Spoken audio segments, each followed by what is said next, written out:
What up, Moogle Mob? Physics Shebang here. And today I thought I would do something a little different. Well, I guess yeah, a little different.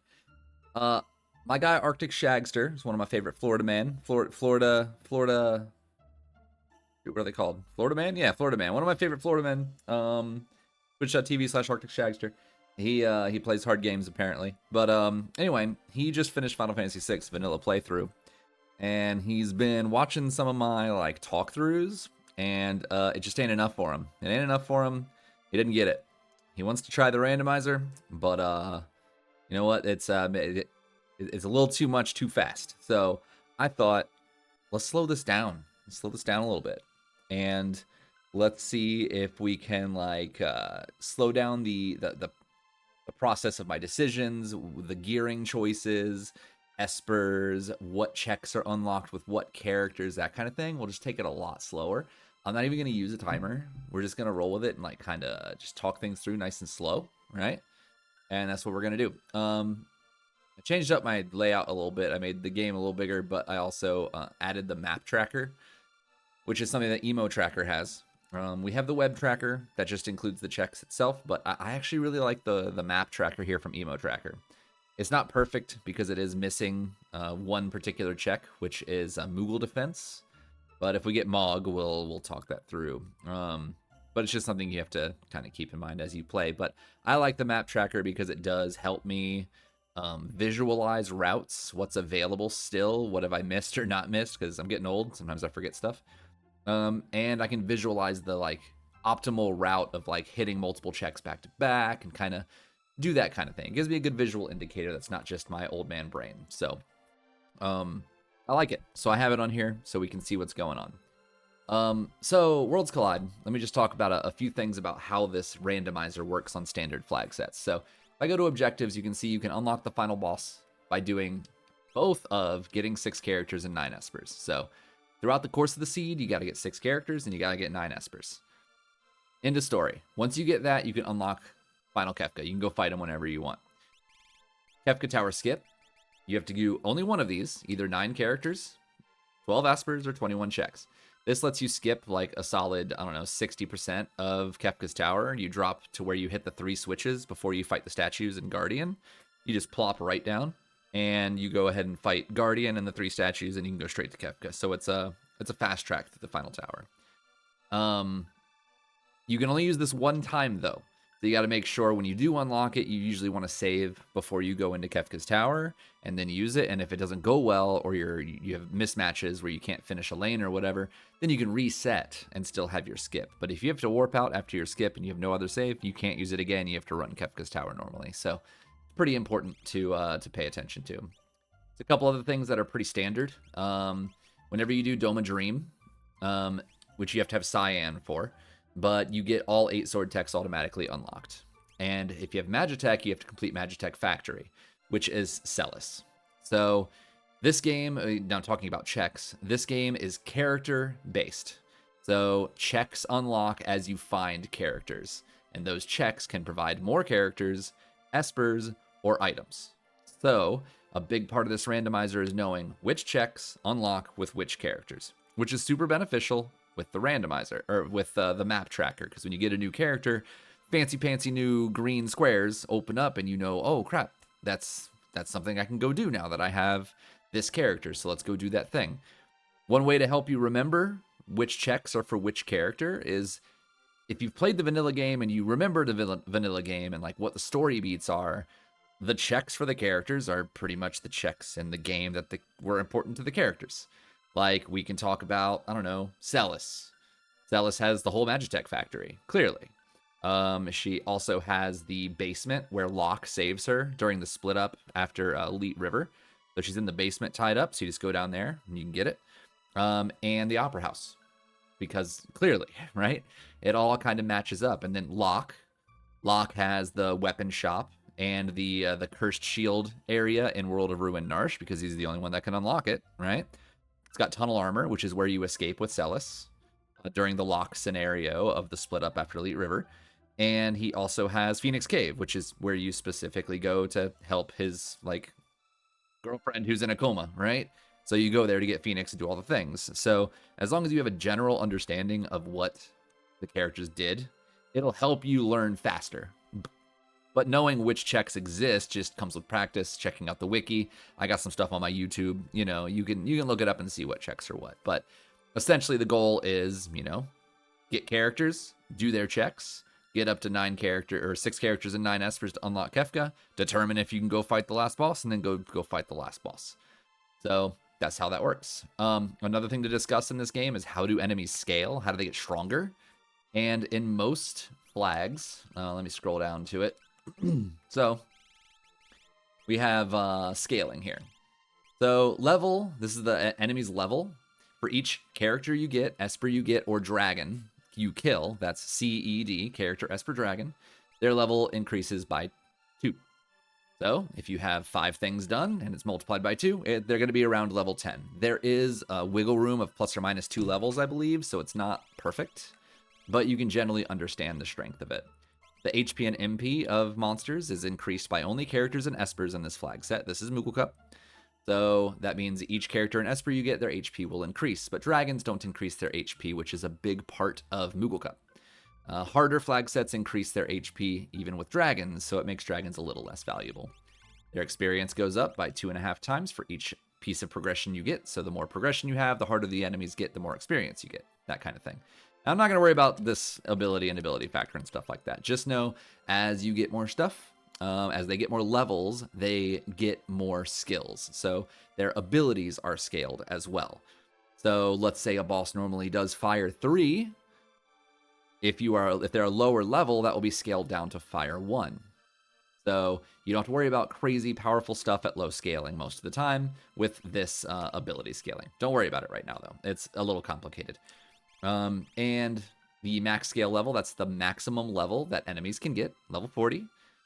And this is if dragons are scaled and if the final battle is scaled. So scale 8 dragons mean it's going to follow normal scaling. So dragons can't go above level 40, and they follow the same leveling conventions as other enemies and bosses in the game. While the final battle is not scaled. That means Homeboy is like level, I forget what it is, 70? No matter what level you are when you get to him, the final battle is the exact same as vanilla. So that makes things pretty interesting when you get to him way lower leveled than you normally would be in the vanilla game.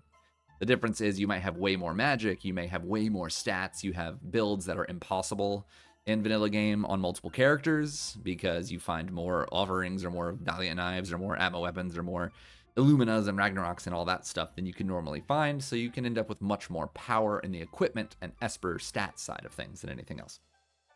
But that's the most important thing. I mean, otherwise, things that are shuffled, all of the shops are shuffled amongst themselves with a certain percentage of items replaced. I think it's like 30%. There's items. There's a thing in here for it. I just gotta see if I can track it down. There's so many different things that are changed up. Let's see, shops. So you can see shuffle and random. So you can essentially just imagine every shop in the entire game. All of their items are put into one big pool, and then 35% of them are randomly ripped out and replaced with random stuff. Just whatever. So 35% of the total pool of shop stuff is replaced with random items. That could be Illuminas, it could be tonics. It's anything in between. And then it's randomly dispersed back through all the shops. So it's multi-phase randomization on that one. And it's very similar to chests. So chests are the exact same thing pretty much. So all the items in every chest in the game is thrown into a big pool. 35% of it is replaced with random items, and then it's randomly dispersed across the world to every other chest again. That's it. So that's how the randomization works. And that's why you can find Illuminas in boxes. And that's why you can find Ragnaroks in shops, you know? So things are randomized, and you can find what you find. So a big part is finding the power in a seed. So that's the main bits. If something else comes up that like I need to talk about, then we will. You can look through this, and a lot of it just kind of it makes sense when you look at it for the most part, but not always. But it's not something you have to really pay attention to. Just know that Moogle Cup is easier than your typical flag set in terms of how much power you can get, things you can find in the shop, the cost of things in the shop, how fast you learn magic, how fast you get stats. All that stuff is easier on Moogle Cup. Thus, that is the standard Moogle Cup flag set. There are some things on the map tracker that you'll see that are already green.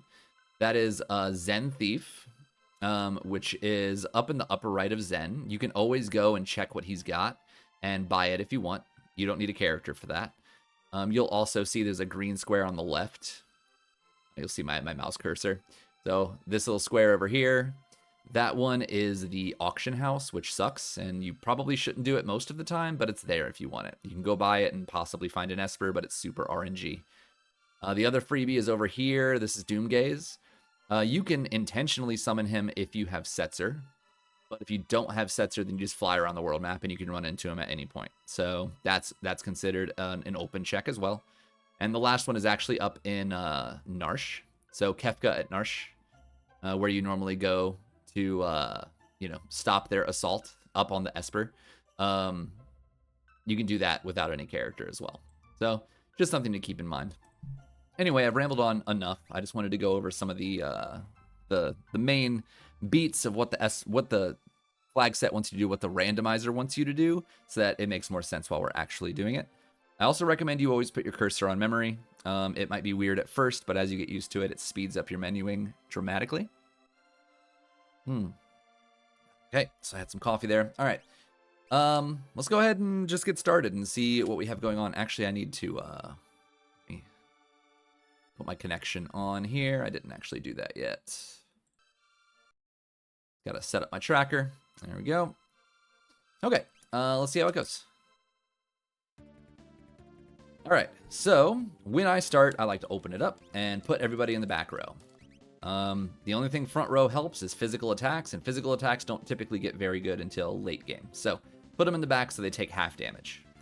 And then I like to check what abilities they have. So Strago has health, so that's a good Cure 2 option for free. Cyan has Morph, which is garbage, and Shadow has Shock and Natural Magic. So you can see over here, we got Natural Magic, and we can check that if we want. But he also has Shock, which is one of the best early abilities in the game. It's free, it's powerful, it's non-elemental, so it always does damage. It's magic-based, which is always powerful early, and we can see his magic power is 36. So it's a good idea to check this out as you get started to see what they're good at.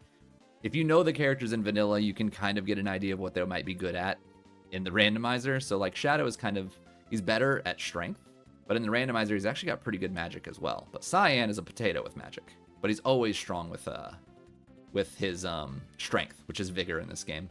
And Strago is better at magic, but pretty weak in vigor and really low in speed as well. So also Shadow's really good at speed. So they have things that you just kind of start to understand what they're going to want you to do throughout the course of the seed. So chances are, if you have the ability, making Strago a magic caster, especially if you can boost his speed a little bit, is good. Cyan, if you're really lucky, he might get a weapon, but he has a really bad equip pool, so it's rare that he gets anything functional. So he's kind of top on my list of people to kick out of my party at some point, especially with Morph, which is not a very good skill. It can be, but not until late.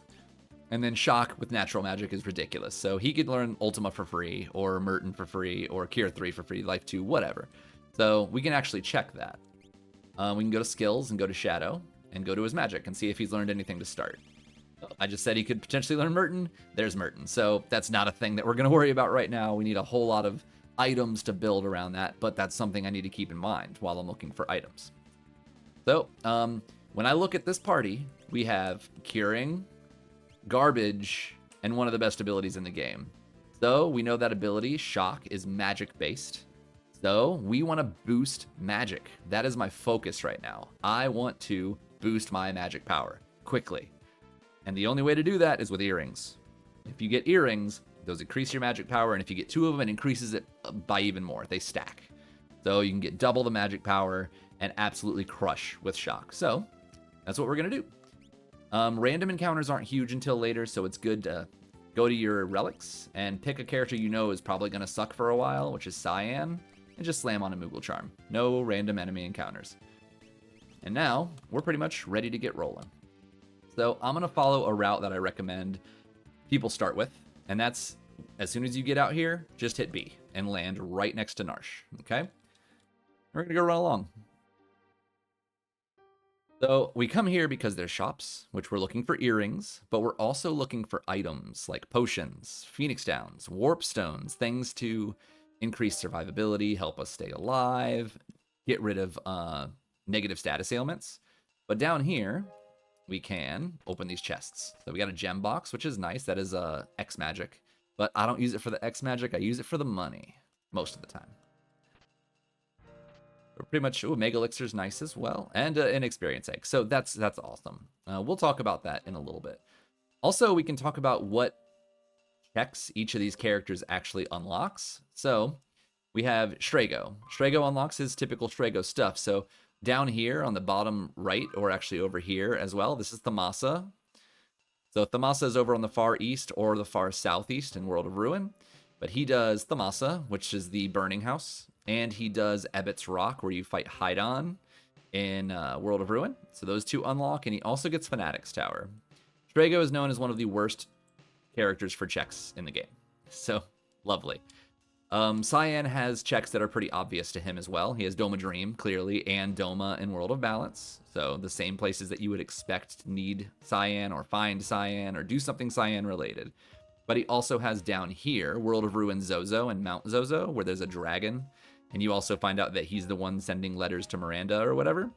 So that's where, it's actually where you find him in World of Ruin. So it's over here in World of Ruin Zozo. So again, if you know the vanilla game and where he was important in the game, you will know where his checks are. Shadow has a few different things. He has Gao's dad's house, which is free up on the top. No fights, no bosses. And he also has Cave on the Veldt over here, which is where you find him in World of Ruin. So, you know, Interceptor's in there, and you got to fight the Behemoth, Great Behemoth. Senior Behemoth. So, right there, and he also has all of Floating Continent, which is where you get him if you don't jump off right away. So you can actually go to Floating Continent and do those checks as well. And that's it. So we'll talk about check order and what I'm actually looking for and where I prioritize once we get to that point. But for now, we're just going to continue on with shopping. So I'm looking for stuff like smoke bombs to get away from fights that suck, warp stones so I can get out of certain places faster, revivifies because they allow me to kill things instantly. Not everything, but if they're undead, you can. I'm going to sell this gem box because I'm not planning on using X magic ever. There's a reason. It's just kind of slow.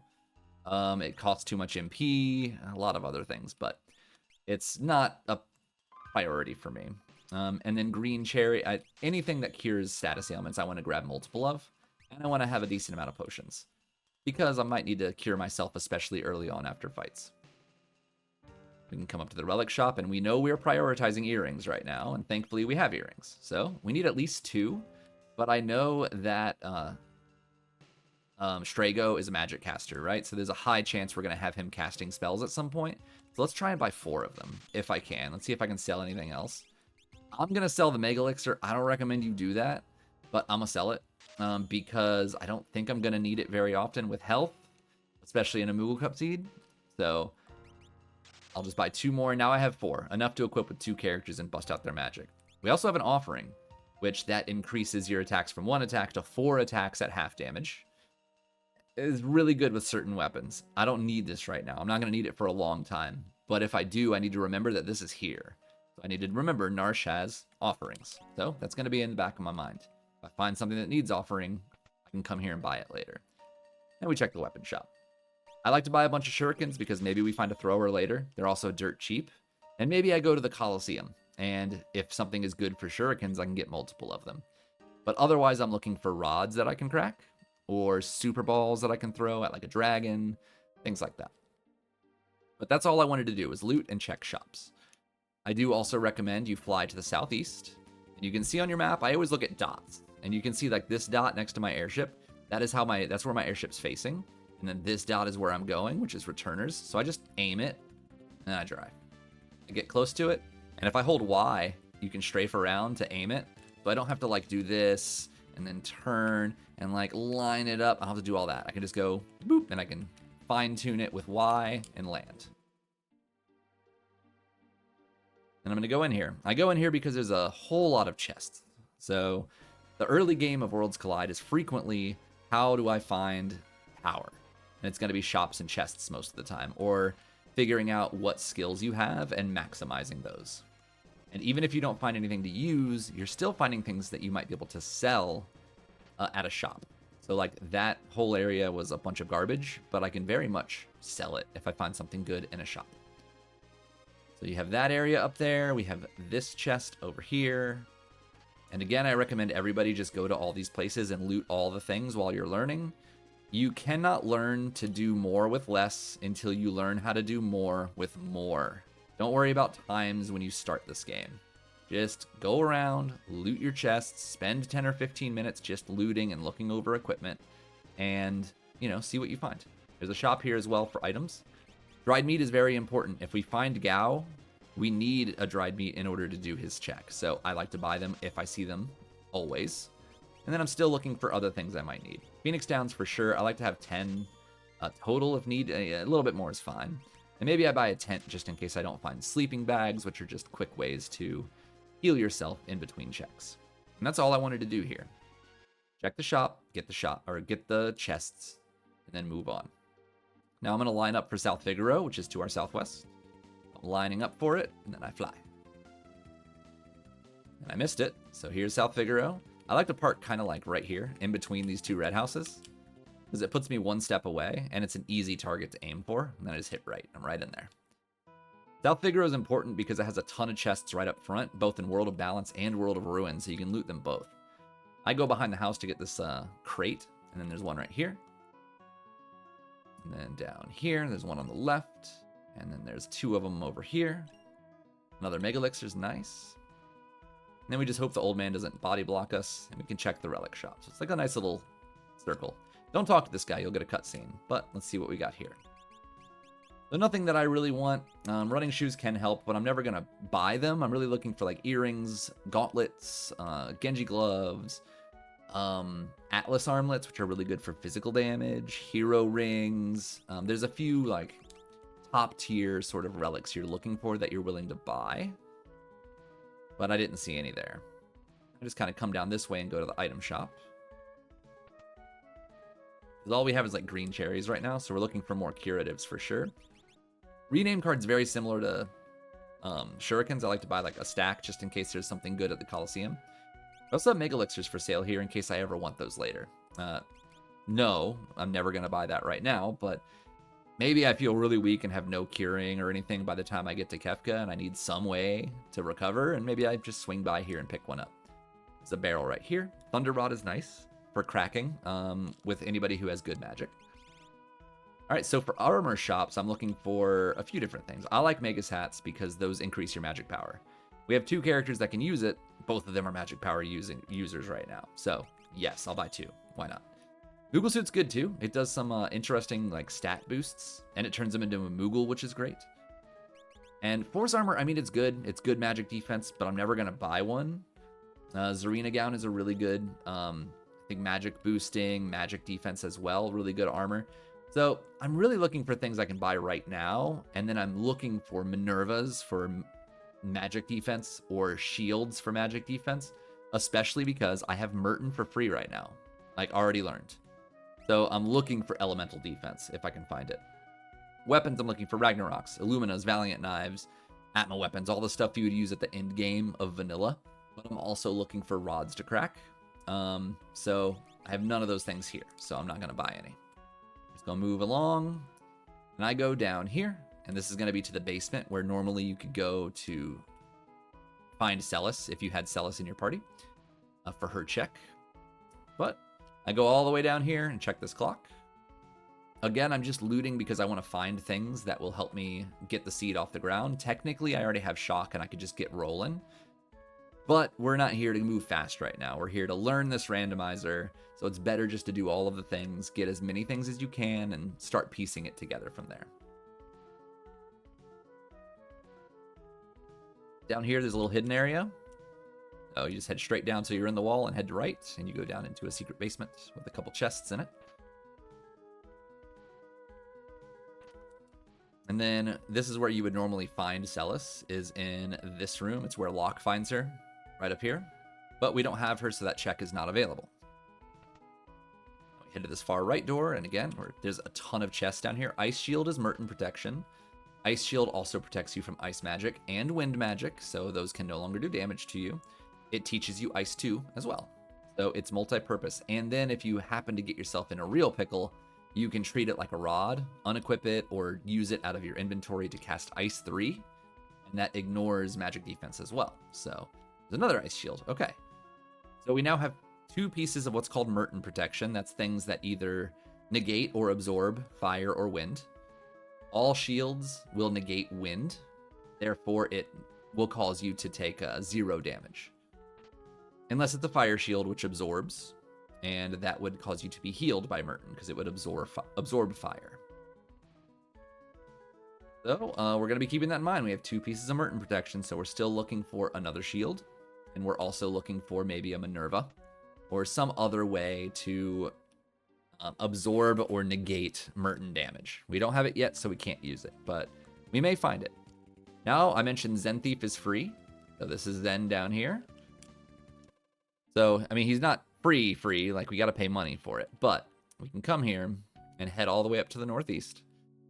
You can do this in World of Balance or World of Ruin, but World of Balance is the only one that will tell you what he has. So he says right here that this is yours. It doesn't say that he has a shiny stone or whatever. So this means this is just an item. It's going to be a high tier weapon from the high tier weapon or item pool. So it's 27,000 for that. I mean, I don't see why not if I have the money for it. So we are going to just do that. We'll check the relic shop because it's right next door. Economizer for half off, or for 1 MP magic if we want it. I don't need it right now, but maybe later on if I'm somehow multi-casting Ultima or whatever, maybe I need that. Earrings we already have, but it's good to know they're here. So how much was that? It was like 30-something thousand. I don't 20-something thousand. We probably have some stuff we can sell. Like stunners can stop things, but it sells really good. So I can get rid of that. I don't really care about that because physical attacking in this game, if it's not a big weapon, is rarely necessary. So I'm just going to get rid of any weapons I don't think I'm going to actually be using. I can sell the cards, which don't sell well. Gaia gear I'm going to keep because it's actually pretty good armor and it absorbs earth. It's actually pretty good during Final Kefka if you think you might get quaked. But we'll talk about that later. I'll sell the blizzard too. That should be enough for that item. I already forgot how much it costed because I'm too busy talking. Okay, there's our Merton protection. Got it. So we have 3 ice shields already. Maybe I don't use Merton early, but because I kind of want to teach stuff, but Cat Hood is huge. So Cat Hood is one of the best helmets in the game, and it doubles the amount of gold you get from fights. So I think I might just sell my Mega Elixir and buy it. That way I never have to worry about money again. And I know 2 people can use it, so I'm going to buy one of those. Otherwise, I'm looking for shields and Minervas and that kind of thing. Weapon shop. Still no rods or anything. Now from this shot, this spot, you can start thinking, am I strong enough, do I think, to be able to start doing checks?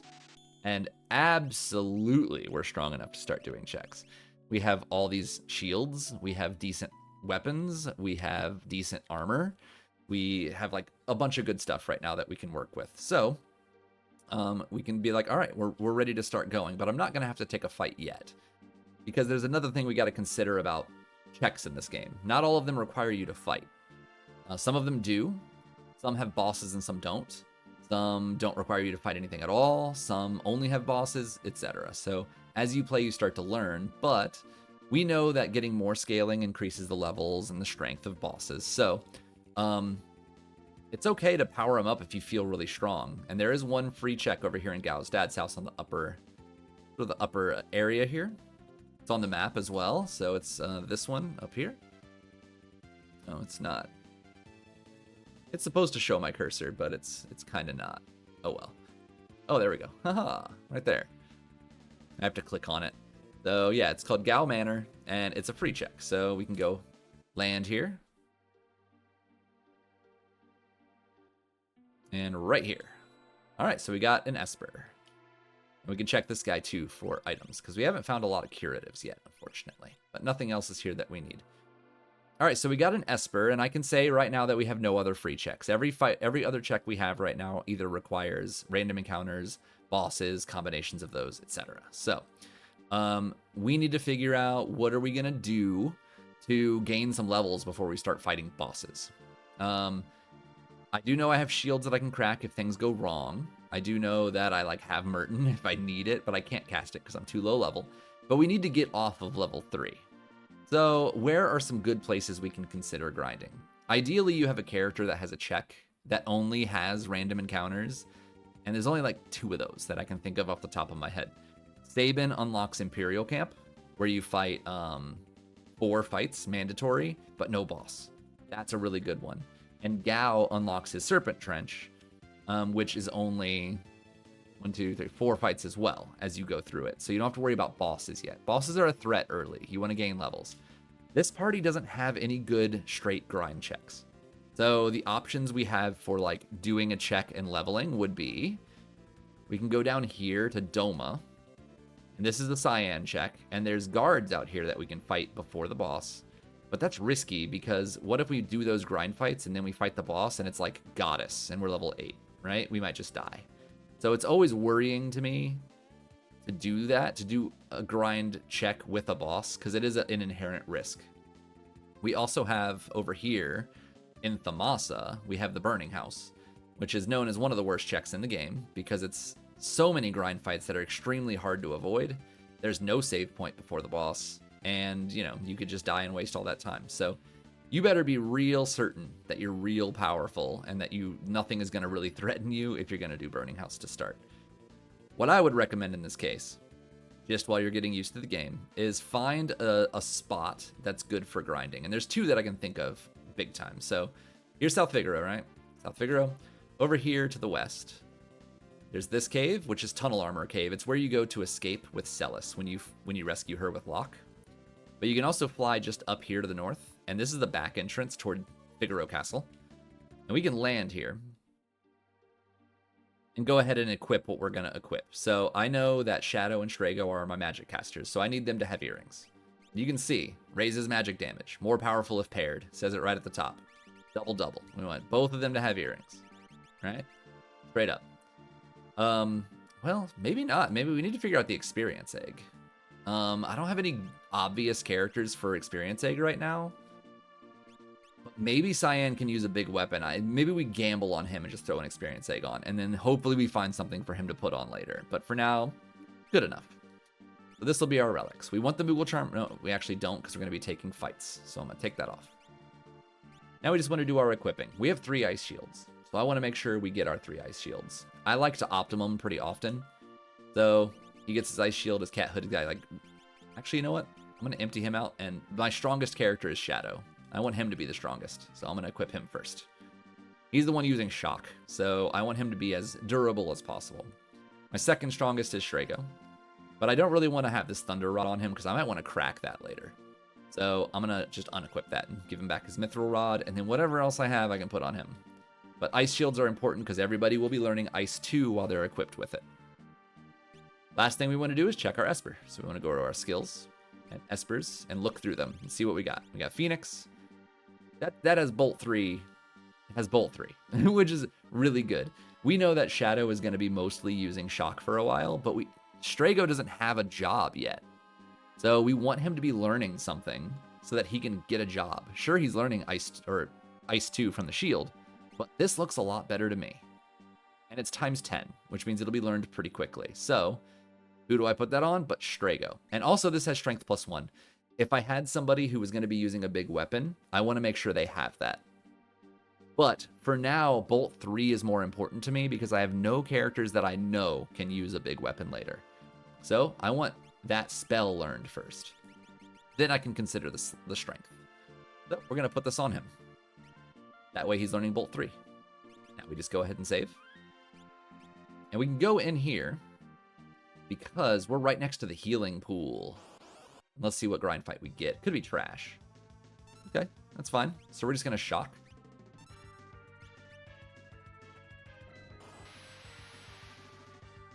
Now there is one thing I'm doing that you're going to see me do a lot, and that's go into my menu while something is happening. This is kind of complicated and a bit outside of the scope of this video, but just know that it is called weight tricking, and I'm doing that to make sure I get more attacks than the enemies get. It's very important. This is the worst fight in the game, by the way. But that's okay. I'm not worried about it. I just want to be getting up to a certain, a decent amount of power so a boss isn't as threatening. So I'm just going to keep trying. Maybe we find something a little better than Leafers. Maybe one more decent fight that's not just a Leafer would be cool. But apparently the game is not going to give it to me. So here's what we're going to do instead. Oh, he lived. That's funny. So another good thing about this particular spot is that you can just go outside, and there's two more sort of biomes where enemies will spawn. Each different biome has a certain pool of random encounters. So we have the plains here, which is the green area, and we have the desert. So if the plains sucks, we could always just go to the desert and see if we can find a better grind fight too. But we know that we have 3 characters in 1 Esper. That's 4 pieces of progression. We know that the scaling is 2 levels per piece, so enemies are roughly about level 8. This guy, see how he's undead looking? He looks like, he's obviously a pile of bones. That is a good candidate for what I mentioned earlier, Revivify. I buy these for this reason exclusively. It's likely you're going to run into something undead, and now it's not even going to work because the dog's going to kill it. Watch. Oh, he didn't. Anyway, so instant kill a lot of undead enemies. So Revivifies are huge early. We just learned Ice 2 on all 3 characters and Bolt 3. So I think we're probably high enough level. Yeah, 9 and 11. Fantastic. We learned the spell we wanted from Strago, so I'm going to take that off, and we're going to pass it over to Shadow. Shadow has a higher chance of eventually using bigger weapons, and having him learn Bolt 3, not a bad gig. So we'll put that on, and we're going to put our Moogle Charm back on, because I feel like we're probably strong enough to stop taking grind fights. I think we're ready to go and try a boss, but I'm going to heal first. That way I'm nice and full power from the recovery spring.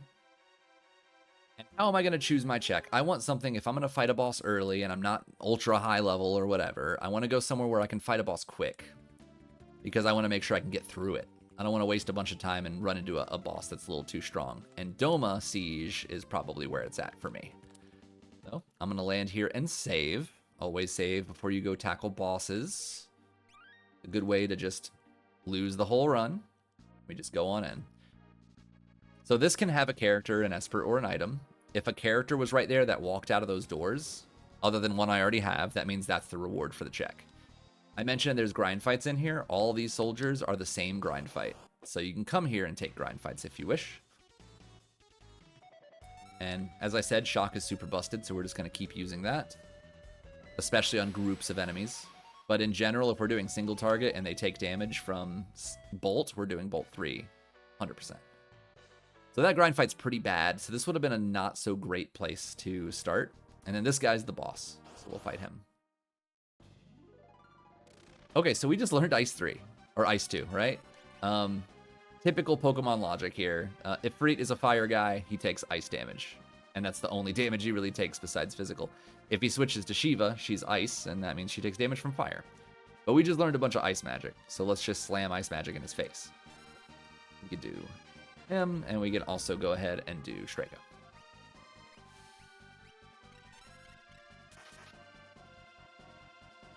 So we have ice shields, which negate fire, so that's cool. That should be it.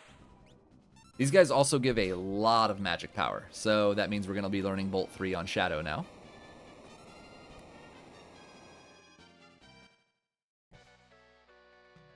And that gives us a good start into this seed.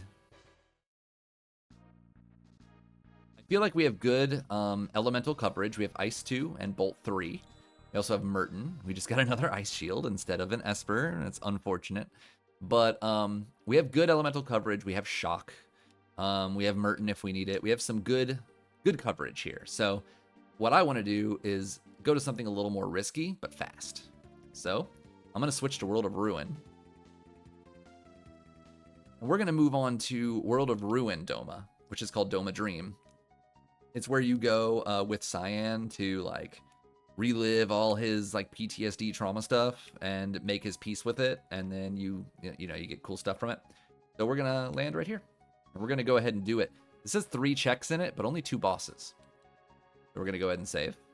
We did not get an Esper, so there's nothing for us to check, nothing to equip. So we're just going to go. So unfortunately, a lot of the checks that we've done so far have been dead, so we haven't gotten a lot of progression. That means that enemies are going to be pretty easy. Bosses are going to be pretty easy, so I'm not too threatened by most enemies.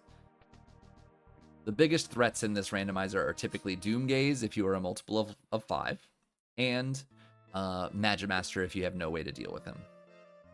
But we can cross that bridge when we get there. So that first area, you go in the upper left door, and this just takes memory. Then you activate the first stooge. Go here, and then up and to the right, and then right and up, and then right and down to activate that guy, into the only door, up and left. Whoops, and then that gets you to the end. You just have to make sure you have found the other 2 stooges, and you enter here for the first boss. Nice and quick. This check can only be an Esper or an item. Ultros is always just a gag character, but he's also weak to Bolt, so let's use it.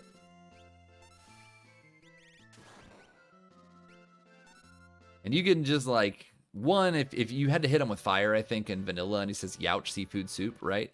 So that can give you a good reminder that he is weak to fire, but he's also in water, which means he's weak to Bolt.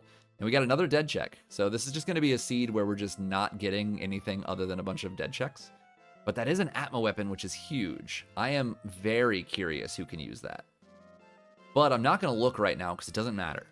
I'm just going to continue on until I get to my next save point, because that's when I'm already in my menu and I can check it then. But we have an experience egg. We know that offerings are for sale in Narsh.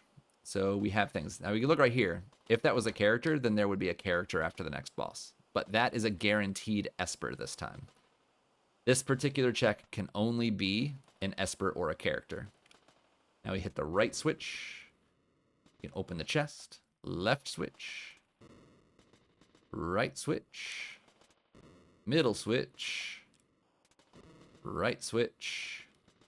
Left switch. That opens that up, and there's another chest over here we can snatch real quick. Now it's just the bottom 2, or bottom left right here, and that one. Pull the switch, and you're good to go. There's a save point in here, but there's no reason to use it, because there's no enemies before the next save point. So we just go up in here, and then walk right back out, and that takes us to the next section of the dream.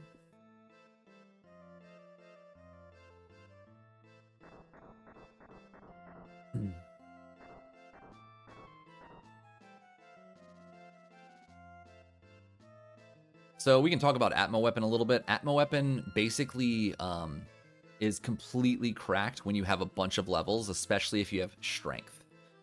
By the way, I went up as soon as this... I went down at the first one, then right back up, and now we just circle around. And that's where we'll get to the bridge.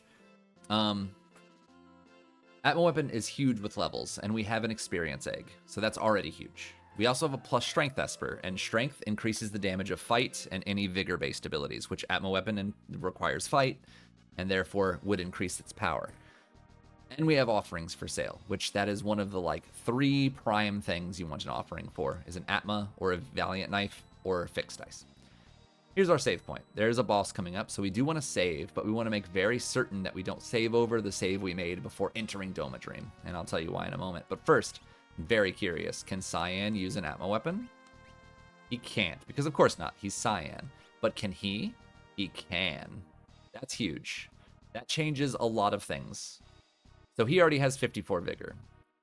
So we want to start now pivoting him onto the Experience Egg, gaining more levels, gaining more strength, and preparing for Atma weapon. So that means I want this Experience Egg off of him now. We have a good reason for Shadow to have it. And we also want him to stay with this Esper for basically ever, unless we find a Strength +2. We want for the rest of the game him gaining Strength +1 and getting levels faster so that Atma weapon gets more and more and more cracked out. Atma weapons you really don't want to be using until about at minimum level 32. But preferably closer to 40 is when they start getting really valuable. So, as far as I'm concerned, I don't need to check his Espers unless I see Strength +2 on something. So he's sticking with Phoenix forever. And from this point, we can go ahead and heal. I never found sleeping bags, which is pretty sad, but I'm going to arrange just to get things in order. And I can just regular potion heal for now. And now we can save. So I'm going to go to save, but I don't want to save here because this is my get out of Doma Dream card. Like, if this boss is too hard and I can't get through it and I've saved here, I'm stuck. I have to get through or I've soft-locked myself. So save on a different spot. All right, now we just head up to the throne and fight the boss and get our Esper and move along. Okay, yeah, Ghost Train is not a problem. He does have really high magic defense, which is pretty obnoxious, but he's not bad. So we'll shock. If we had instant death, he could be instant deathed, but we don't. So let's just stick with Bolt 3. Scaling is really low, so I don't suspect that he's going to live very long.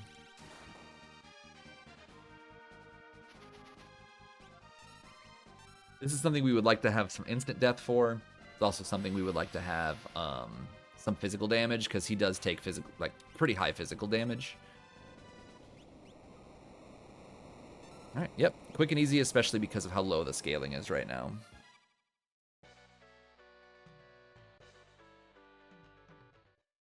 All right, so that'll be our Esper. And we'll check that Esper when it is time for us to make a decision.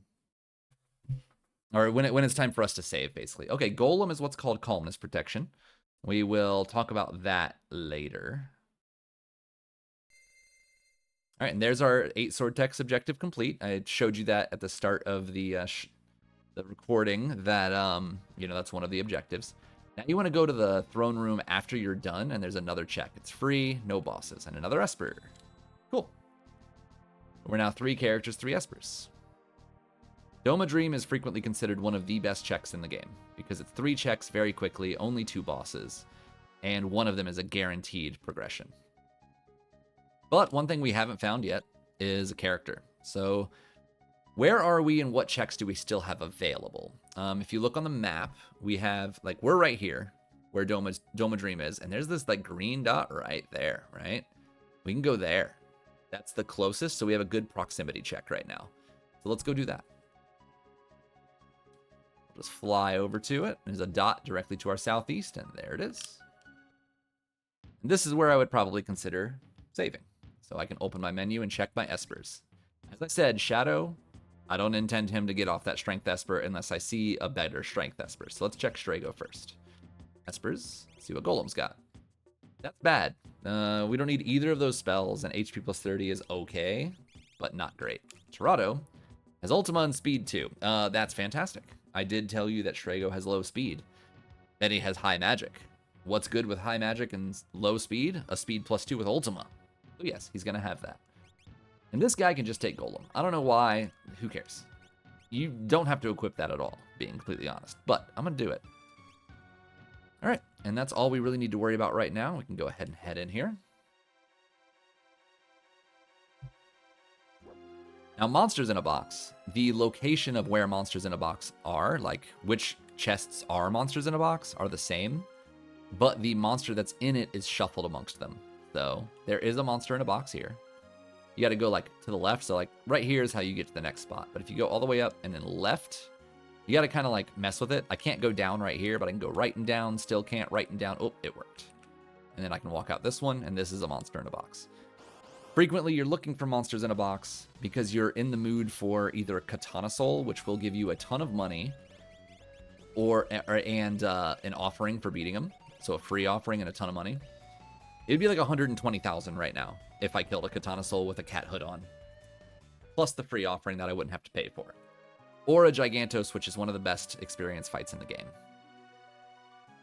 But that was a Telstar. He only gives you a green beret, which is not a very great helmet, so I'm not going to waste my time killing that thing just for a hat I don't intend to use. Got to pull this switch down here. And a little chest, too, you can pick up if you're in the mood for it. And right out here, and this is technically peekable. So, there's an Esper there. You can see 3 things. You can see a character, and if it's a character, that's the character you're going to get. You can see an Esper, which means you're getting an Esper from it. And if it's just like a random NPC, it's a dead check, so it would be an item. So you can make a choice here if you want to do it or not. If you do, just head around and walk through the cave. Save if you wish. I could get myself killed very easily during this demonstration, but you know, here we are.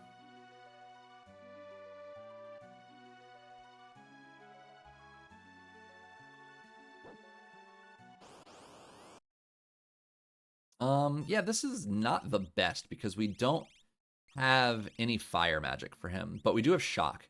So you might think Merton would work, right? Merton's great. Merton is fire. Merton is not fire. Merton is partially fire. Merton is fire and wind. And it's important to pay attention to how this game decides what damage you're going to do. It is an order-based system, like it's priority. The priorities are, if it can absorb, it will absorb it. If it can negate it, and then it will negate it. And then last thing it checks is, does it do damage? If it does damage, great. Or actually, I guess the next thing it does is it critical damage or weakness, and then damage. So since Merton is a fire and a wind, sure, fire is a critical.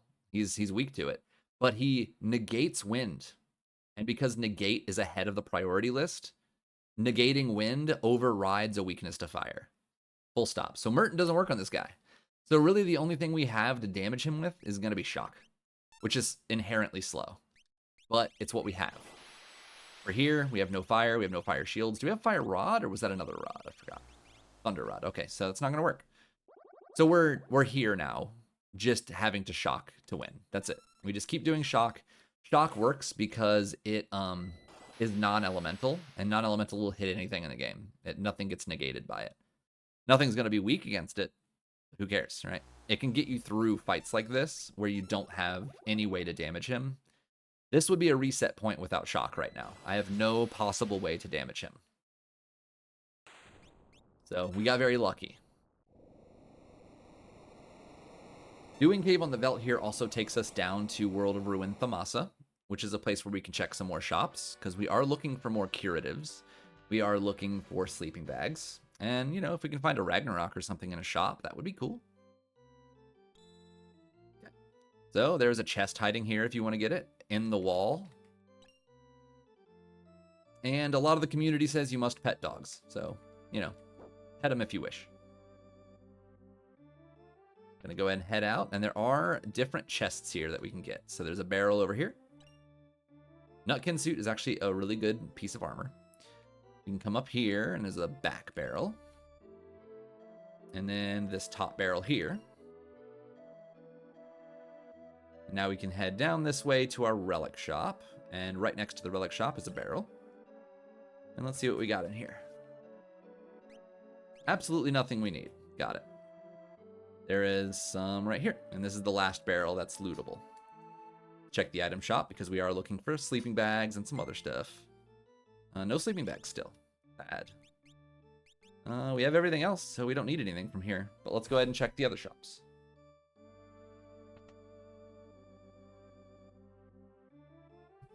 Alright. Let's see. Nothing good here that we need. And nothing good here that we need. Aegis shields are nice, but it's not something I really intend to buy. Now, we could go do Burning House. I know that, like, Burning House is normally World Balance, but you can do it in either one, which is why the dot is on the map for both. So, like, this one here is for World of Balance, but it's the same check. And then down here in Thamasa is another one. So both of those are the same check. You can just do them in either world. And you would go here and use the inn, but I don't want to do that. I really want to kind of avoid doing Burning House. It's not a good check, and I don't want to do it. So what other options do we have right now? Again, we can go with proximity. We have Ebbets Rock, just to the north, right? Right over here. So we can just go do that. We're already here. Let's just knock it out, right? But what we're really looking for is a character that has some better checks. That would be great. So we can go ahead and save. We got an Esper, so let's have a little peek at it. I mean, Quick is nice, as is Mute. Mute is pretty important for Final Kefka, so I say we give that to him. And we'll just get going. So Mute allows us to shut up magic in tier 2 of Final Kefka, so it's a good thing that you want. In here, you step on switches, you open chests until you get to 22 coral. So you gotta do math. So we need 17 more. Just trying to get to 22. Okay, we need 16. Nothing here. 14 more. 13 more. We're getting unlucky because I can get up to 5, so we've got multiple 1s and 2s. 11 more. 10 more. 8 more. 3 more. There we go. That's our 22. We just step on a switch till we get to the one that gets us to the chest, which is this one right here. And we give him the coral that we got. And then he hops away. And we head to the boss. Okay, Atmo weapon. This is not as... It's just not a bad fight. We can just bolt 3 him pretty much. He doesn't have any primary weaknesses, but he also doesn't absorb much. And he's not as strong as his big brother, Atma, which you fight in Kefka's Tower. You'll also notice that I'm not attacking with Cyan at all. Cyan is worthless. He has nothing to give me right now. He has no benefit in this party whatsoever. So I'm not worried about using him. He can just sit there and watch his superiors actually function while he is just a potato. It's fine. And what we're looking for is for these guys to run away. If they run out of the cave, that means it was a character. If not, well, we just continue on to the next thing. We just learned Ultima, so that's really, really good. And we just got a Magicite. That's okay. All right, so we have good magic now. So we can consider Fanatic's Tower. And this is super risky because I'm going to fly around World of Ruin where I could run into Doomgaze at any time and potentially die, but I'm going to do it anyway. So we're going to go to Fanatics right here in the middle of the world. This is Strago's last check, and it's also peekable. So I'm going to just use a tent because, again, I don't have any sleeping bags. So we'll just get a full heal this way. Shoutouts to Lufia1 sleeping music there. Arctic just finished beating that game. We got another Esper, so let's have a little peek at it. Why talk? Break and speed 1. Whatever. It's instant death, so like, why not just teach it to him, I suppose? We'll save. Alright, so there's like a little conga line of guys here. So if this guy right here was a character, then we would know it's a character. But it's not, so I think I'm just not going to do this. We're just going to skip it. I'm looking for characters right now. So we are down to a pretty narrow margin of different checks to go for. And the one that I'll go for now is going to be Cyan's last check, which is Zozo, over here on the far west. It's a free check with no bosses, but it does have a dragon to kill. So we'll just go here and check this out. Maybe we get a character here. If not, I guess we're going to Floating Continent. Floating Continent is not a bad check, but it is one of the slowest checks in the game. So it's always kind of contested of when do you choose to go to Floating Continent? Like, when do you give in and just do it? Some people are in the party of, like, I only go to it if it's the last possible thing. And there's people who are like, if it's there, I'm just going to do it. And then if anybody didn't do it and it was the right move, then I just win kind of mentality. As you play, you'll decide. And I like to get the chests that are kind of on the way, like en route for me. So I just pick them up as I'm moving along.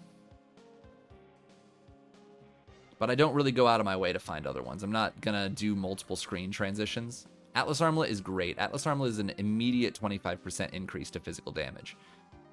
We know we have an Atmo weapon. We're planning on using that with an offering, so increasing its damage by 25% is pretty huge. Go ahead and save here because there's a dragon coming up. Step on the switch. There's our dragon. Run down here, and he'll run right into you. Okay, blue dragon, he uses water stuff, so think Pokemon logic. He doesn't like Bolt very much, so let's use Bolt.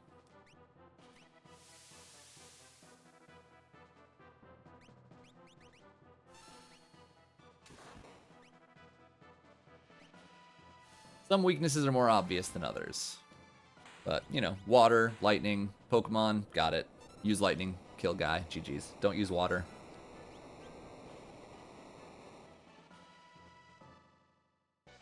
Dragons give you an immediate 50 magic points. They also give you a big buttload of experience. They give you their high tier item, and then they give you a high tier item just for beating them. So you get 2 for beating a dragon. They have their own regular loot pool from when you kill them, but you also get from the high tier item pool when you kill them. So they're very valuable. One more chest, and out we go. Okay, cool. So we got a character. We got Sabin, who is known as...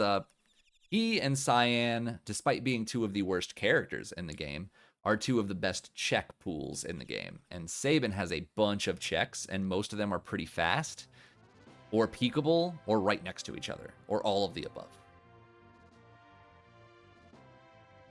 So you might remember that you find Sabin in Zen, where the house is falling down and you got to rescue a child, right? So we're pretty close to World of Ruin Zen, and we can get started on that right now. You can click on him and see what he's got. He is known for having a horrible equip pool, just like Cyan, and he also has a useless skill. So I'm going to put no stock into him whatsoever, and we're just going to assume that these 2 are going to get replaced at some point, or at least one of them will be, with somebody more useful. This is a warp area, so we can go to our items, go to warp stones, and get on out of here. Don't have to walk out. I mentioned that Crumbling House exists, and that's down in the southern continent.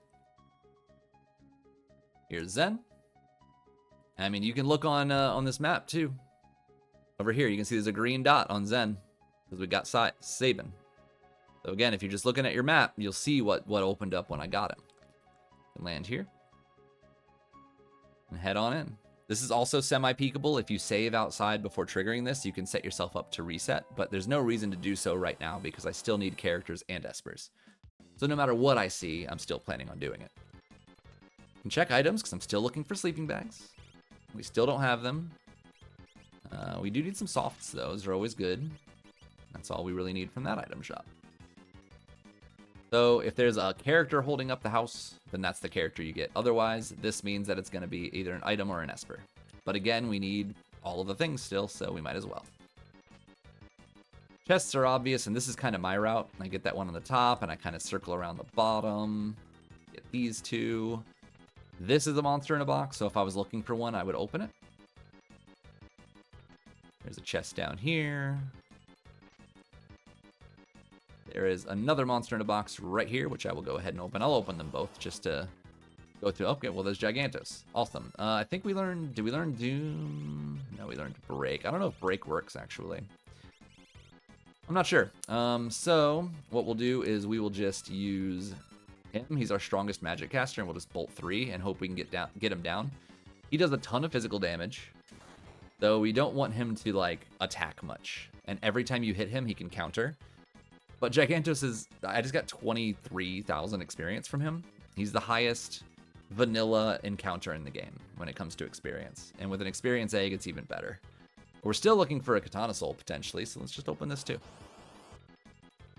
Presenter is worthless. I don't even remember what he drops. Nor do I care. I just know it's not good enough to deal with another snail. So we just smoke bomb out of here. One more chest up here. And we are out.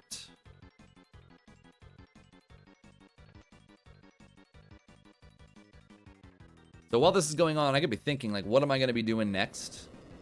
And we can look on our map here, and let's see. So we're over here in World of Ruin, right? There's not really much else that we're worried about doing. We have Burning House down here. We have Fanatics, which we've decided we're not doing right now. So World of Balance has all these 3 in a cluster. And it has this right here, Cults. We're like right here. We're more like right here. So we have like that. So I could be envisioning like I can go here and then fly over and handle these 3, right? We have this kind of like bam, bam, bam, you know, clusters. We can just do that and see what we get. Also, we can talk a little bit about how the game likes to logic things. Characters tend to be behind your most recently found character. It's not 100%. It's not guaranteed. It's just a thing that you can use to determine if you're looking for a character, what's the most likely place for it to be. We just got Sabin. That means chances are high that Sabin's checks have a character somewhere. So if we just keep following down that line, we should hopefully find a character. So we determined that Mount Colts is not far away. Again, we're like right here. and this is Mount Colt. So we're just going to switch over to World of Balance, which, by the way, I never mentioned that, but you just go into your airship and just go to the console, and this is where you go to switch stuff. So I'm going to go to World of Balance. And we'll fly up to Colts, which is like northeast of South Figaro. So you can just like find South Figaro on the map and envision that it's to the northeast. It's over here. There you go. There's no dot for it, so you just got to kind of know. Mount Colts is also pretty annoying when it comes to navigating it because the screen transitions are so weird. But, you know, with practice. I don't really get any loot here either. I just go. The loot's kind of like tucked away and hidden and through multiple screen transitions, and that just doesn't vibe for me when it comes to trying to go a little faster, you know? I like my chests like right where they, like right in front of me, so I can just grab them as I'm running along. Right, let's go ahead and save. And we did get an Esper. It was Phantom. And that has like some good stuff. It's Purifier, Bolt, like good things, good things. But he already has Strength +1, and he's not ever going to be using magic, so I'd rather him have some more Cure Magic, along with just extra utility when it comes to elemental coverage, so we can do that. And the rest is kind of whatever. Go ahead and save. We still have no sleeping bags. This is kind of like very irritating. Normally you would find sleeping bags pretty quickly. I'm curious if I have any Cure Magic. I have this. Good enough. Good enough. Good enough. We have enough strength going on. And we're getting pretty close to Shadow being able to use that Atma, so we need to really start considering going and getting that offering soon. So we are pretty close to Narsh right now, and we know that Narsh is where the offering is. So perhaps after this check, we go do Narsh first, get that Atma online, ready to go, and then we move along from there. That's cool. So we learned Ultima. This is an annoying fight because these guys will grab you. They will make it to where like you stand around and watch your guys get slowly drained. So doing a bunch of damage to them is pretty important. We have Ultima, but as you can see, we can't use it yet. So we need to maybe switch over to somebody and use a Tincture to get that MP going back up. Now we can use Ultima.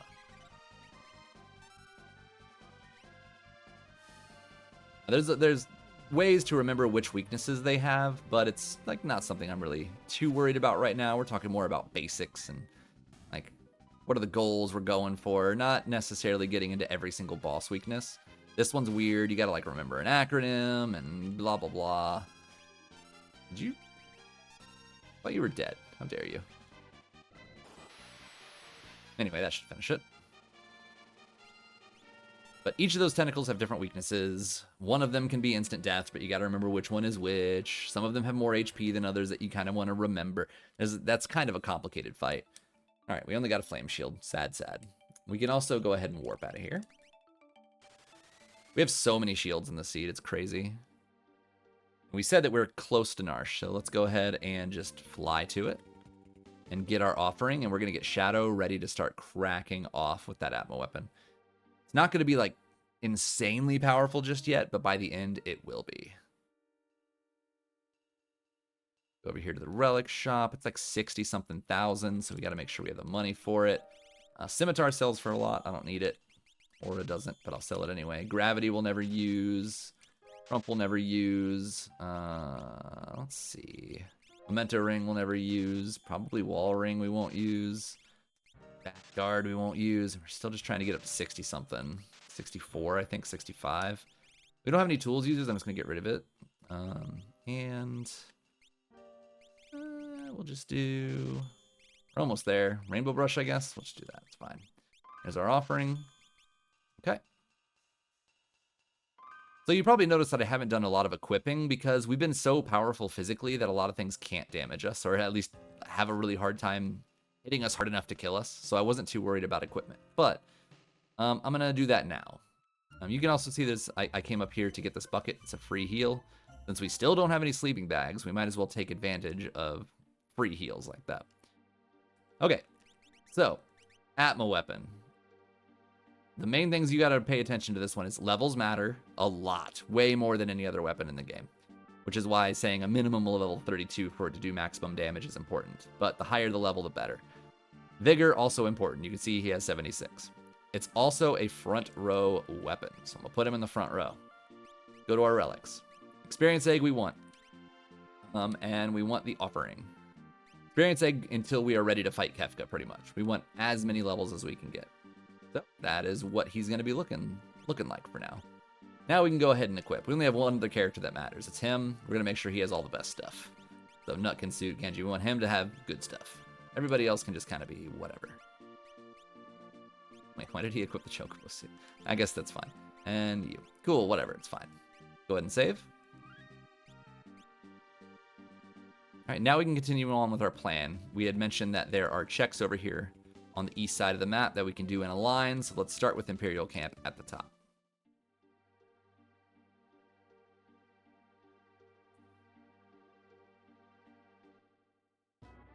This is a fight that has no boss. So we're going to go here and just fight a few random encounters.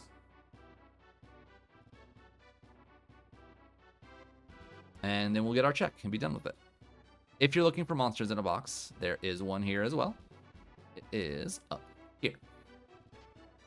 Right in this box. But I don't need it. I already bought the offering. I've already found the Gigantos. So I'm not going to open it. We're just going to move along. But that's where it is.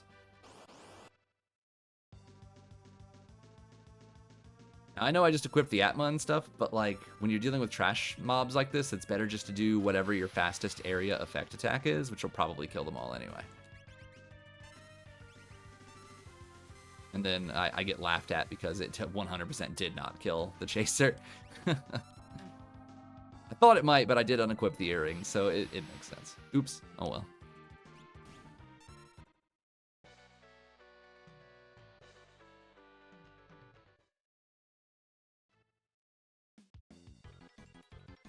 All right, so I did mention that, you know, new characters tend to gate new characters. I know it doesn't mean much considering there were very few checks still available, but there's Terra. So, fantastic. We ran into this guy earlier. I said before that he's, like, worthless garbage. It doesn't change just because he's a random encounter now.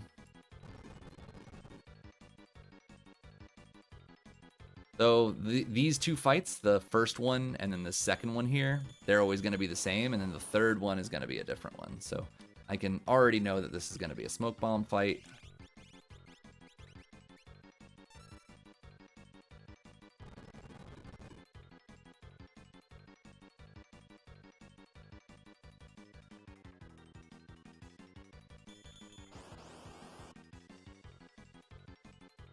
Let's see how much damage we're doing with old Shadow here. How's he looking? Okay, we're looking at about 8,000 right now. Keep in mind later on, we will have some pretty good stuff when it comes to 25% increased damage plus a lot more levels. All right, so I mentioned that Sabin is just trash, right? She is one of the best characters in the game. With Blitz, sure, why not? Go ahead. I wish I had her before. We could have gotten Blitzes unlocked by suplexing the train, but alas, we can't do that. But she has one of the best equip pools in the game. She has generally very good stats. She's just great to have around. So probably what I'll do is I will give her the Bolt 3 Esper and switch that other Strength Esper to Shadow. So that's kind of priority for me right now. I forget who has the other Strength Esper. He does. Okay. You can take Mute, sure. And I want her learning Bolt 3. So you take Phantom to continue getting Strength. That's important. And we want her learning Bolt 3. So get her started off with the spells right now. And we also have 2 earrings available, so let's go ahead and put those on so that she can already be prepared for it. Cyan is still a potato. I'm not worried about him at all. Now we have 2 more checks we can do with Sabin. They're right next door. One of them is long and one of them is ultra short. So we have this south end of Phantom Forest is where you'd want to start this at. But it's a long check, but it is peekable. But I don't think I want to do that right now because we just found a new character. And if we need another character, we can use this as a peekable. But for now, I'd rather go right next door to Barren Falls. We'll go here and save. And then we can start thinking about some Terra checks because her checks are pretty quick and easy to do. And there's multiple peekable ones. So we're going to start focusing on her a little bit. Try and get another character as fast as possible so we can get that 6th and then rush to the Espers. Most of the time, you just want to get to as many characters as you can as fast as possible. That way you have a good selection of which checks are available to you to get your espers as fast as possible. I guess it's not true that you want all characters as fast as possible, but you want to be like getting them alongside your espers without having to dip into ultra slow checks or, you know, things like that. You want it to be pretty balanced. I don't mind having all my characters, like all 6 by the time I have 4 or 5 espers. That would be fine. Then I can use all those characters and their checks to kind of optimize a route.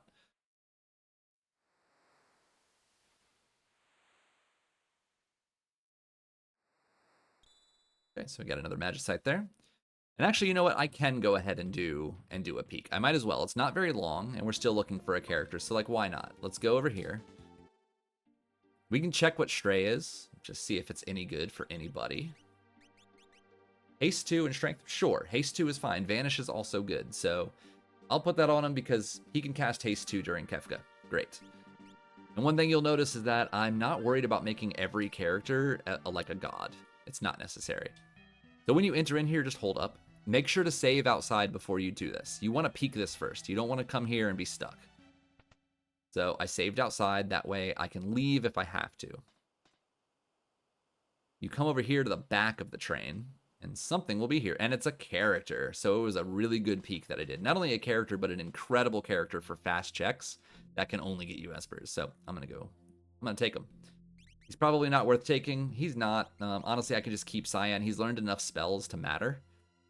He could just stand back and like cure and use mute, instant death, haste 2. Hey you, the second ghost here is always a shop. And still no sleeping bags. I am desperate. Oh well. We got one more place to check for sleeping bags. That's going to be Kolingen, which is one of Setzer's checks. So Setzer's checks are faster. We also only need 2 espers. So there's 2 very fast checks we can do with Setzer to hopefully scoop up those 2 espers right away. This is an easy fight. We get a shock.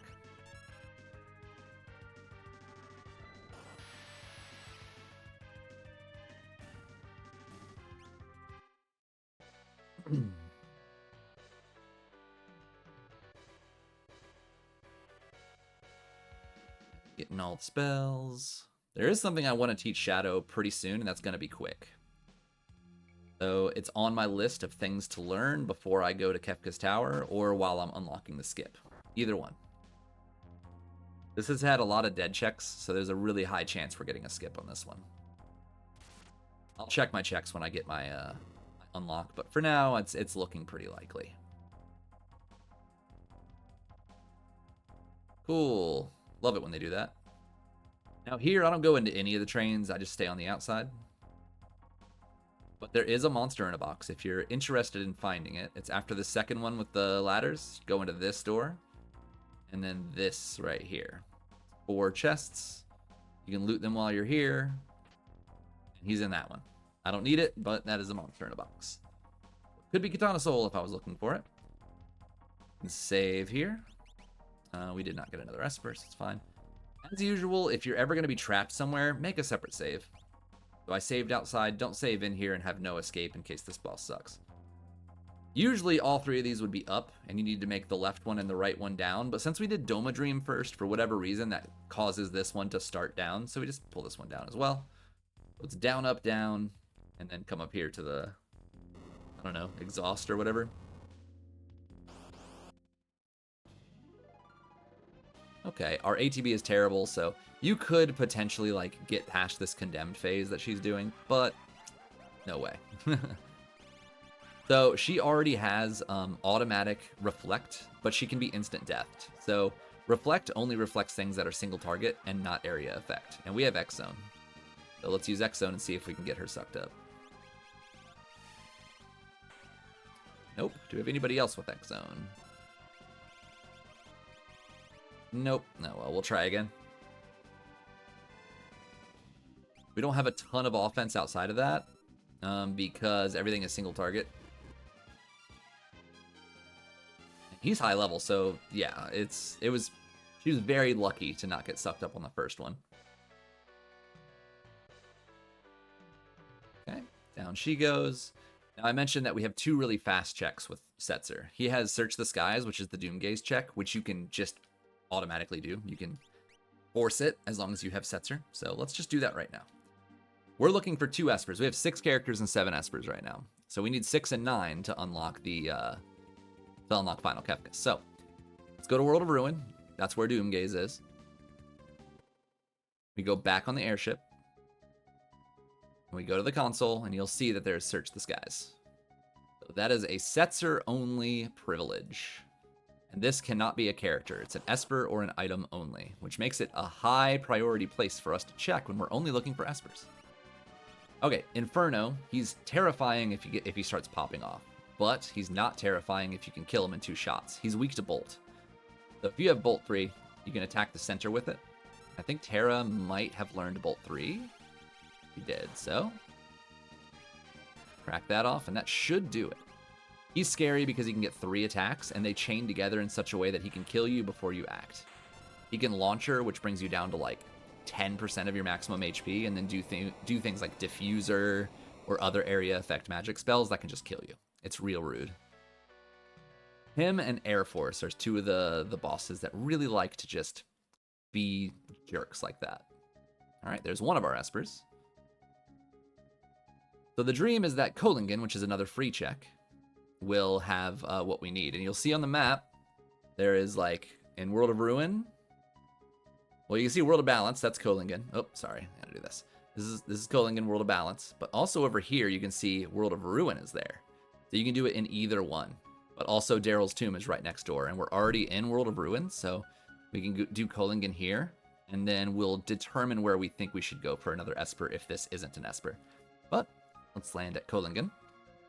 And he is in the cafe, so get over here. And all right, so that's not a character sitting there. So if there was a character, that means it's a character. If it's an NPC, it's an Esper or an item. Let's check.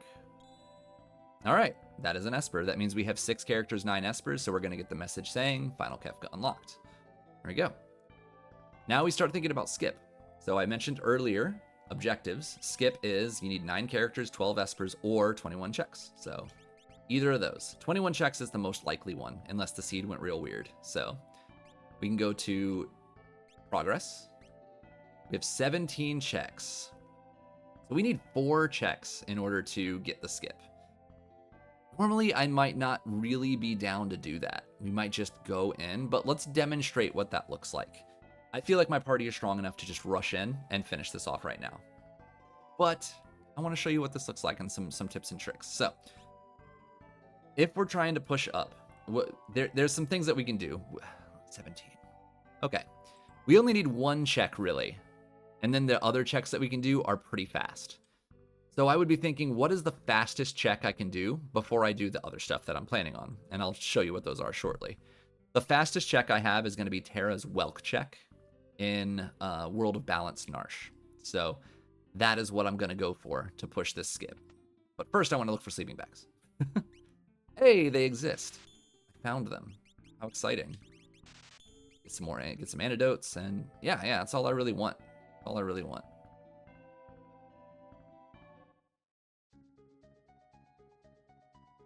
All right, so we're 4 checks away.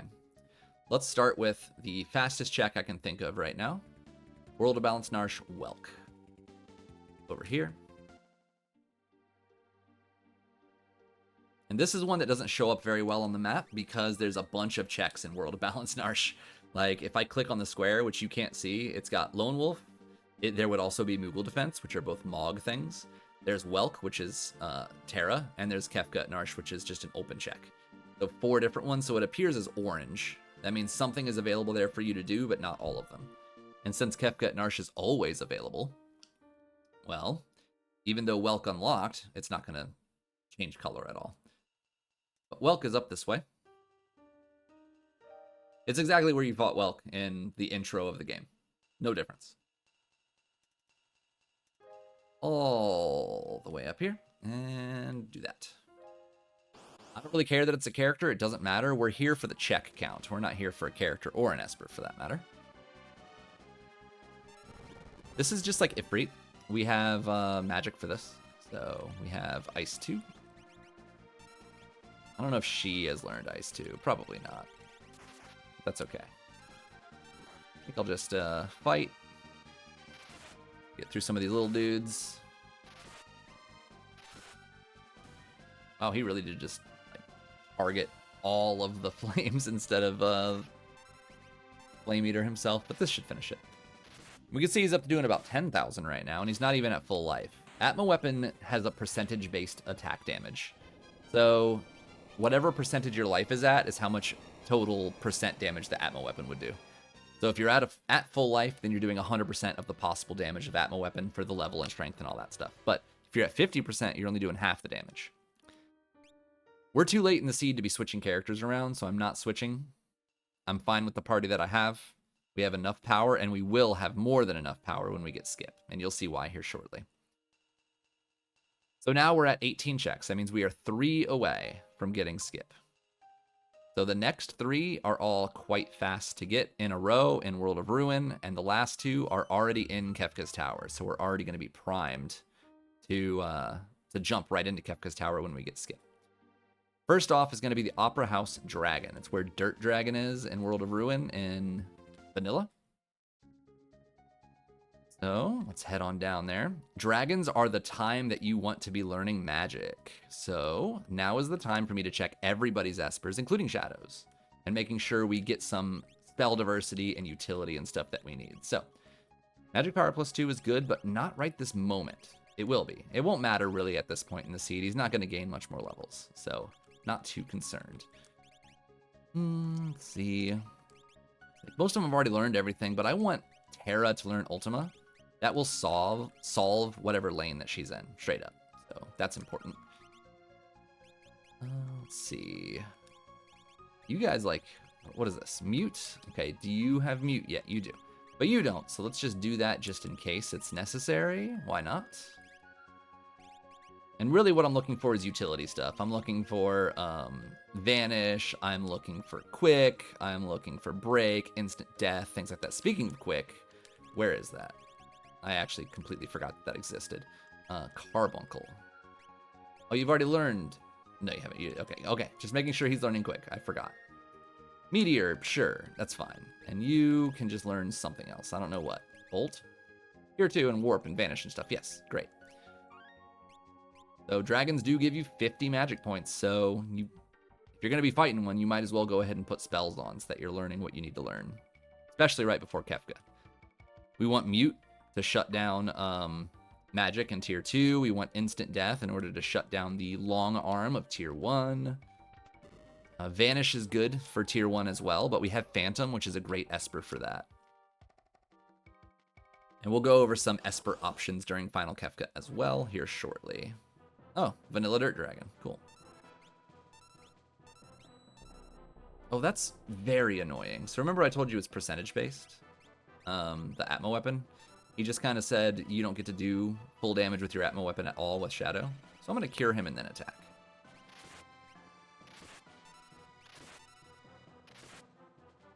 Might need to do that again.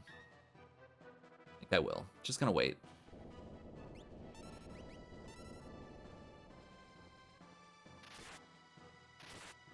That'll be enough to take him out.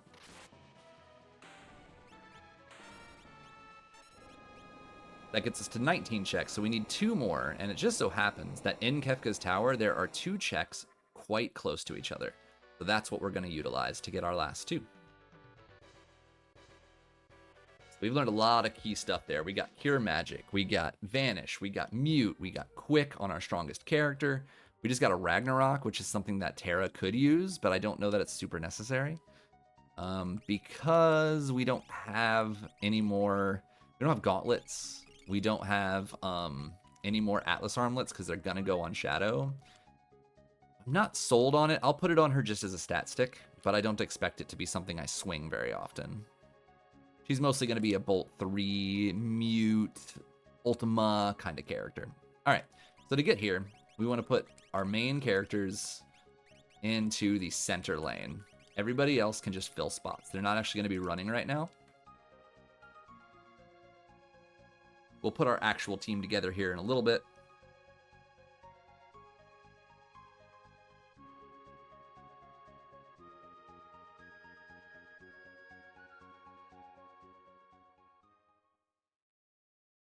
we're just going to quickly switch over to our middle and start running.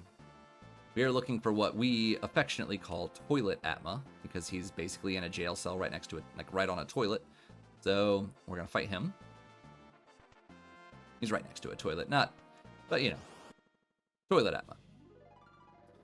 Just Adaluma. We can kill him in one hit with Atmas.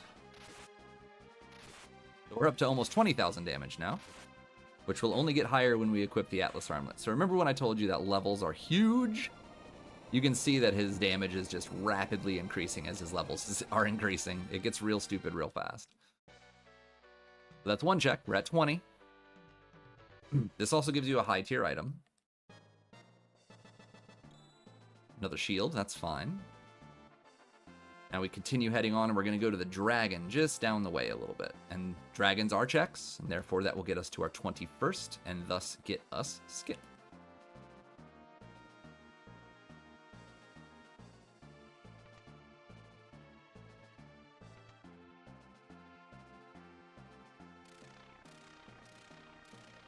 I'm not really worried about dying to anything, because almost nothing can kill Shadow at this point.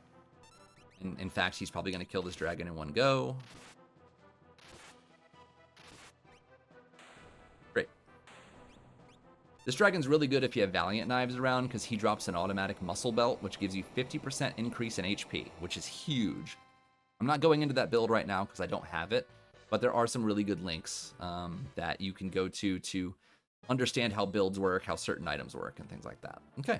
Unlock KT skip complete. So we can go ahead and warp out.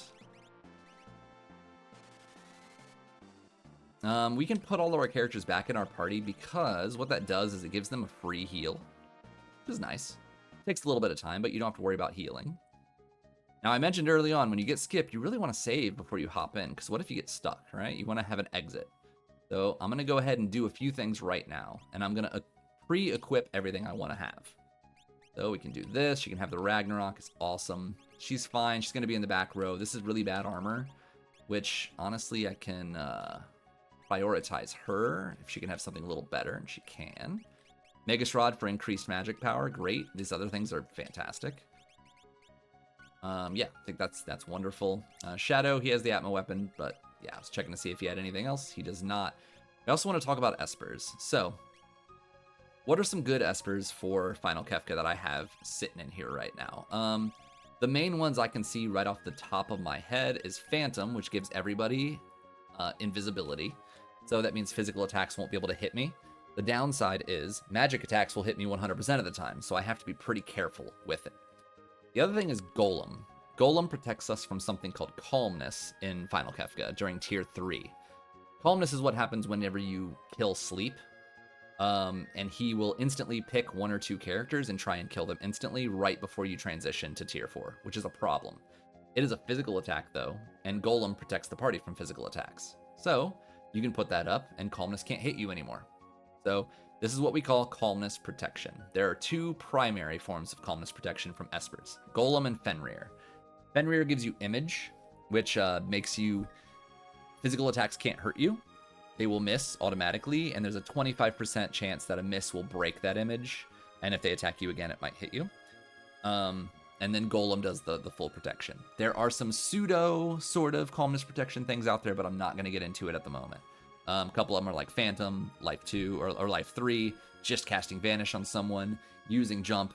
There's a lot of weird ways to get around it as needed. You can also see Phoenix here is pretty decent if you, need to do a clutch reviving of multiple people, but it's okay. Some other things we're really looking for in here are Shote, which does Stone, it petrifies, which can kill the long arm of Tier 1. Odin or Raiden, which is instant death, that can kill long arm in Tier 1 and tools in Tier 2, so it gives you instant death abilities to use. Golem and Fenrir, yes. Siren would cast Mute. So there's a few things in here that you'd be looking for. Zone Seek puts a bunch of protections on your party, so that can be really helpful to do defenses.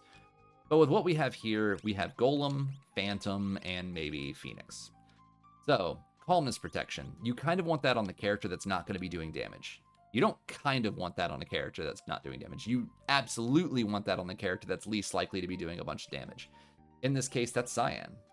So, he is my utility character. He's not made to do damage at all. He's literally around just to keep everybody else alive, powerful, and debuff. That's it. He can have my Calmness Protection. And I did re-equip him with stuff, right? No, I did not, so we should probably do that. The other things, like Shadow is my primary damage. He's going to be doing in upwards of 45, 50,000 damage a turn with Quick. He doesn't need to be doing anything but that. So these two can have my other Espers. Terra, feel free to take Phantom. Strago, feel free to take Phoenix. And nothing else here really matters to me. They're not very good Espers for the final fight, so we don't have to worry about it. So our Espers are now under control. Shadow, yeah, there's nothing he needs. So that's it. We've done our equipping. We've gotten our Espers under control. Our relics are already pretty good. Like, we have earrings on those two. We have the Experience Egg offering.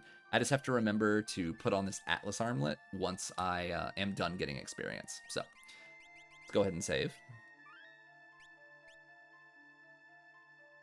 And we're going to hop into the tower. All right, so what's the... So here's... Okay, entrance means you're starting at the start of Kefka's tower. You're not using your skip. You just have to run it normally. Statues put you by the statues, and that's what we're doing. Now, what is my logic when setting this party up? All right, so left lane has one statue, and that's it. Right lane has one statue, and that's it. Middle lane has Guardian and a statue, so 2 bosses. So we gotta pay attention to the fact that this has not only more bosses, but more experience potential. So most people are gonna put their physical attacker or attackers in this row, so they have the benefit of more experience, more levels. Levels are huge for physical damage, not as much for magical. So if you're fishing for levels, this is the spot. But you need enough people to handle these lanes as well. So that's a reason why I wanted to teach Ultima to Terra. Ultima's great, but it's slow. But if she has Ultima, she can carry a lane by herself. And he has Ultima, and he can carry a lane by himself. And he has Quick and an Atma weapon and an offering, and he can carry a lane by himself. My lanes are solved, and this guy doesn't matter. He's just chilling. So, he can carry a lane. He can carry a lane. He can carry a lane. And now they need friends. Friend. Friend. Friend. And these two, it just... Normally, I would try and put another, like, useless character in here with them to be a Moogle charm holder. But this guy has nothing else on. He has nothing to do. He's just chilling. It's fine. I don't even worry about it. But normally these two characters would at least have full builds. And then this guy would be the one using his Moogle charm. So that's where we're going to put it. But there you go. Ultima to carry a lane. Quick Atma offering to carry a lane. Ultima to carry a lane. Our lanes should be pretty good with the setup. Go ahead and send it. But throughout the game, you're always trying to think, like, what offense do I need to make sure I can get through Kefka? And then at the end, if you don't have it yet, you can go fishing for dragons. You can find ways to learn the spells and the abilities you need to carry your lanes, because you always have to go through these lanes. The faster you can do it, the better. So we're going to go here and equip our Moogle charm. Head on out. Moogle Cup has the benefit of Ultima not costing like 255 MP. It only costs like 80 or whatever, so you can cast it multiple times without issue. So it is a lane solver. Which is great, because Poltergeist is horrifying. But he can be stopped, and I don't know if I have stop or not. If I do, that would be really dope. But I do not. So we're not worried about it. We're just going to Ultima him down then. Maybe he has stuff. That'd be cool. You can stop him. Like, literally, he can't do anything. But Ultima ignores magic defense. Poltergeist has a lot of magic defense. And it splits damage, but Poltergeist is a single target. Therefore, it's going to do full damage. This is the problem with Poltergeist 2, is the fact that he does Launcher, which is percentile-based. Scary, scary. It is a great time to use an X potion if he doesn't counter-kill her right now. Does she have a shield on? I don't think she does. She might be dead. Nope, she does have a shield on. Great, so we're going to X potion to keep her up. She's the only one that matters.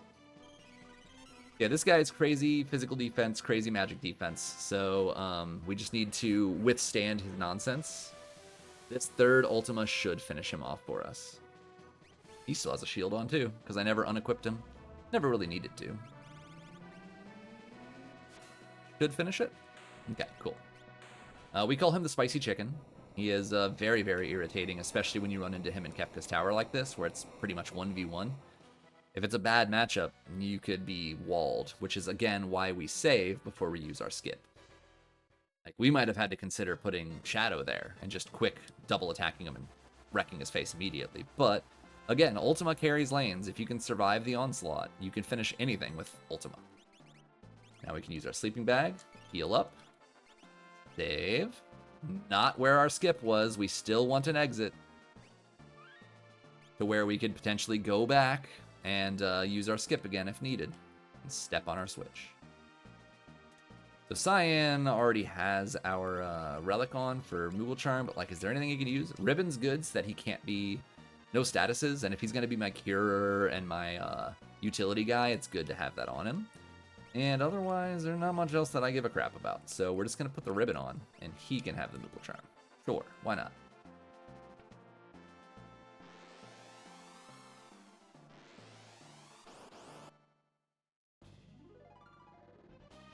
Oh, this is fine. I'm probably going to quick because there's a good chance I don't kill this guy in 4 attacks, which is crazy because of how much damage I'm doing. But I could just miss a bunch of my attacks and hit only the bears. Quick gives you 2 immediate turns, back to back. And look at that, he attacked the bears first. So he would not have killed Vargas first turn, but he will kill him now.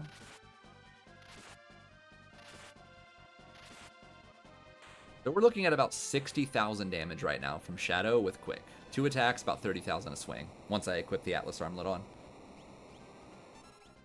That was not a very good experience fight, unfortunately, but any experience is good experience. He is level 55, though, which means we're worried about Doomgaze at that point. Let's go ahead and save.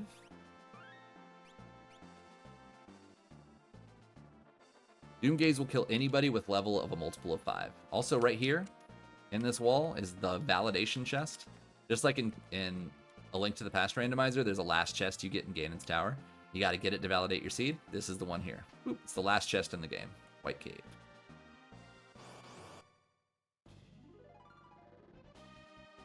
Cranes, I should be able to... Yeah, I'll be able to kill them just with a single attack, so I'll hold A and finish it.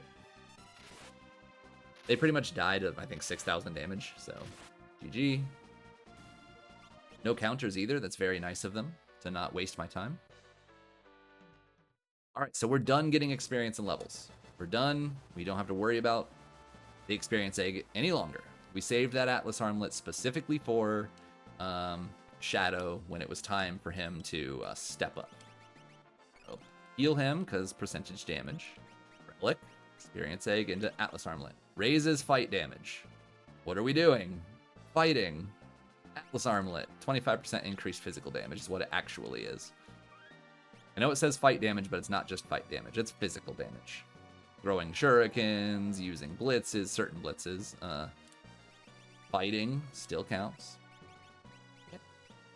Same deal as Terra's Lane. He is our Ultima bot. Whatever it is, we should be fine. Maybe not guaranteed, but we should be fine.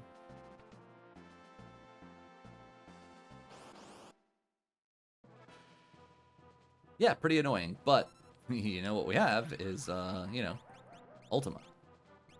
And we can make this a little safer by doing Quick first. He likes to counter and be generally annoying, so we can just do Quick and double Ultima him. Get him out of our face a little faster. Don't worry about him dooming us. It's a pretty spicy Kefka's Tower. Like, it can definitely stump you in certain ways depending on what your level is and what your lanes were, how they were set up, that kind of thing. So all the prep I did to make sure my lanes were covered is what helped me get through this safely. It should only be 3 Ultimas, so I knew it wasn't going to kill him that time, but this one should kill. Unless this dooms me. Of course it did. Why wouldn't it? This guy's so annoying. I hate Doomgaze. Whirlwind is fine. That's percentage damage. He's not going to kill Shrego, so we'll just Ultima again. It's scary because of how low our life is, but if you know that he's got approximately 30,000 HP, then it's not as scary.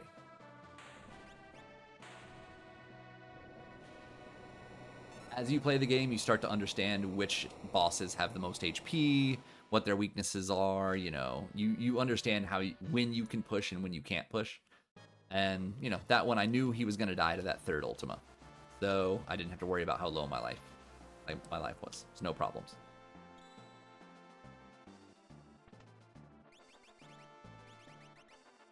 Hey, we got to heal up. We've already equipped our espers and everything, so there's nothing else we need to do but save before Kefka. Alright. We are very well prepared for this final Kefka, so expect this to go fairly quickly.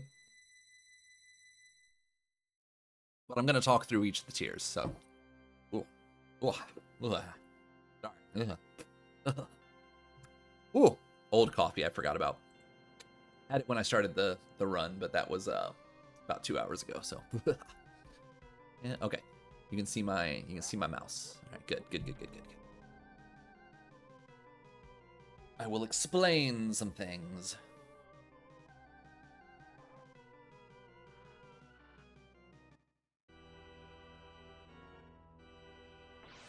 All right, so we're gonna pick my characters: Hera, Cyan, Shadow, Drago. I think that's it. Yes. All right.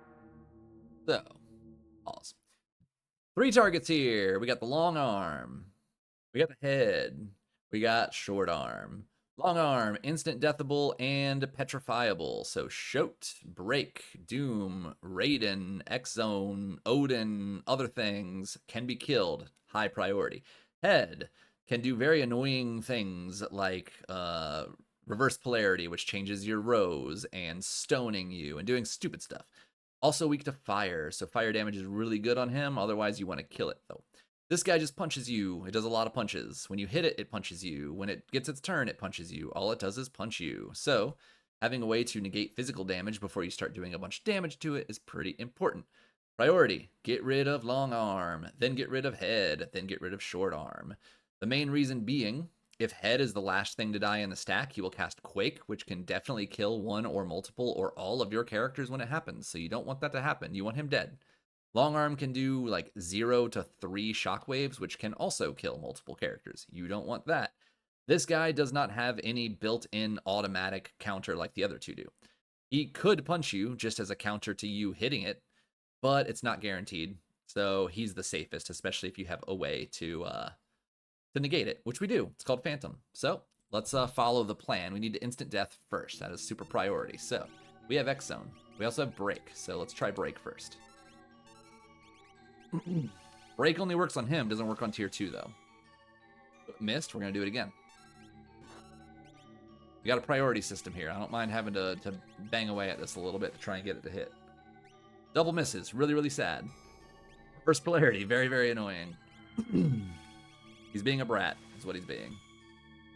Okay, that worked. But we do need to get people back in their rows. Bad times. Oops. Nope. Oh, man. You in the back. Thank you. All right, so we don't have any super good fire, but we can use fire too. He's weak to it, so he should still take pretty decent damage from it. And I'm holding off on Shadow because I don't want him getting countered. So we're going to let the magic casters deal with Head, and then we can crush Short Arm pretty quickly.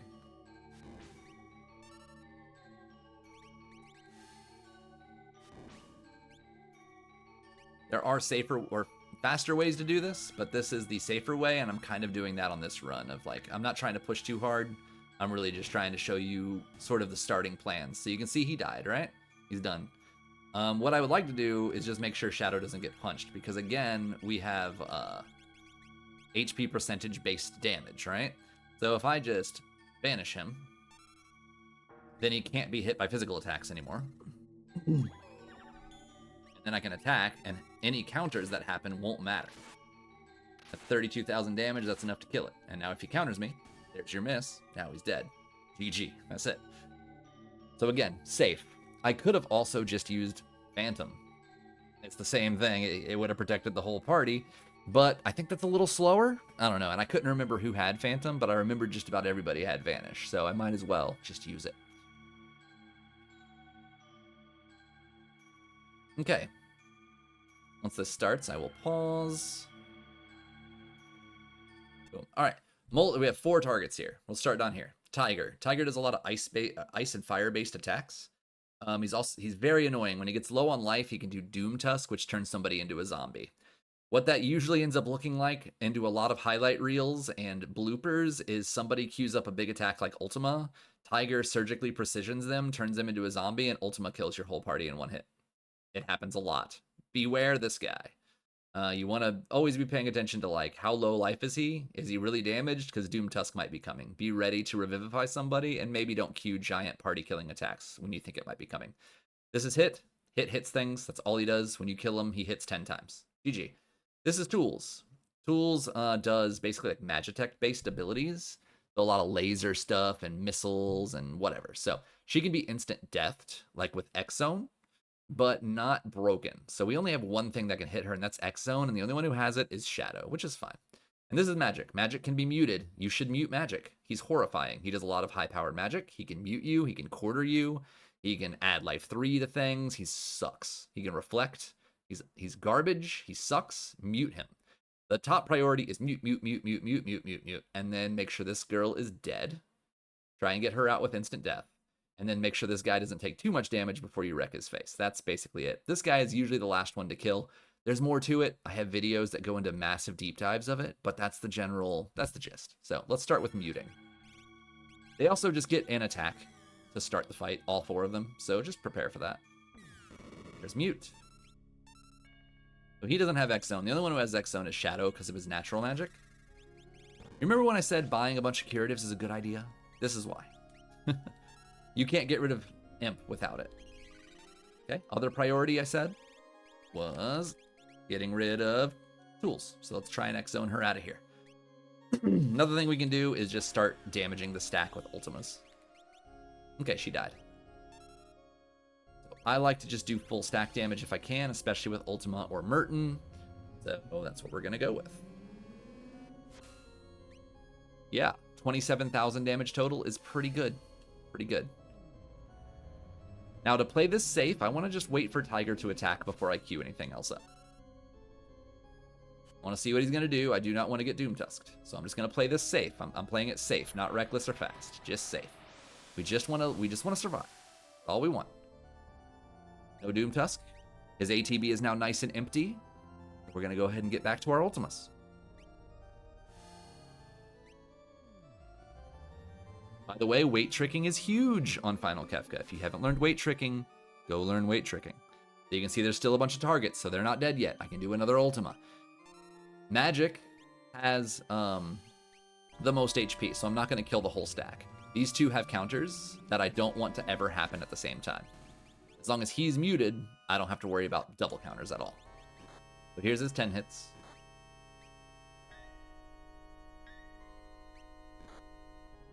And it's guaranteed if Hit is doing 10 hits, then Tiger is also dead. It's just, it's done. GG's. Let's do a quick recovery. A quick recover with the Cure 2. Make sure everybody's nice and topped off.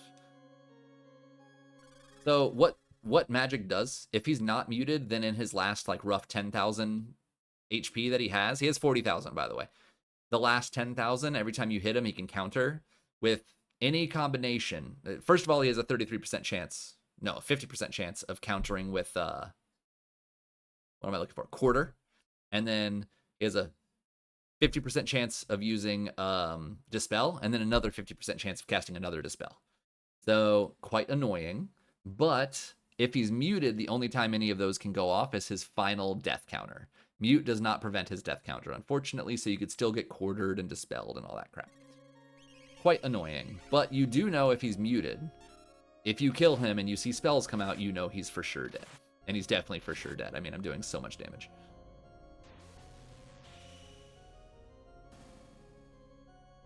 So that was, remember, 50% chance of each of those counters. He only did 1 dispel. So this is going to be funny. We're going to kill him in 1 turn. 100% dead first turn. No issues whatsoever. Just depends on how annoying he makes it for me. Because he does have openers he can do. And what we don't want to see in particular is Whirlwind. And if we do see it, we don't want to hit Shadow. Otherwise, we're still fine. There's Whirlwind, of course, because I said it. I spoke it into existence. And it didn't hit him, though. So honestly, I don't care. So, quick talk. We call her girl, or lady, whichever one you want. She has 10,000 HP and can take no elemental damage. She absorbs it all. So you need to hit her with physical or non-elemental. We happen to have that. It's called Atma Weapons 4 times, and then quicking it. So she would die in one single hit. She doesn't have 10,000. She has 9,999. Sleep has 40,000. At the risk of getting too wordy about it, let's just be as concise as possible.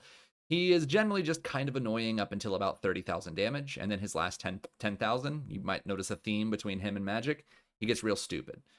After 30,000 damage, his last 10,000 life, he starts casting Meteo, which is a magic attack on the whole party that does a lot of damage. He starts casting Train, which puts a bunch of different like status ailments on you.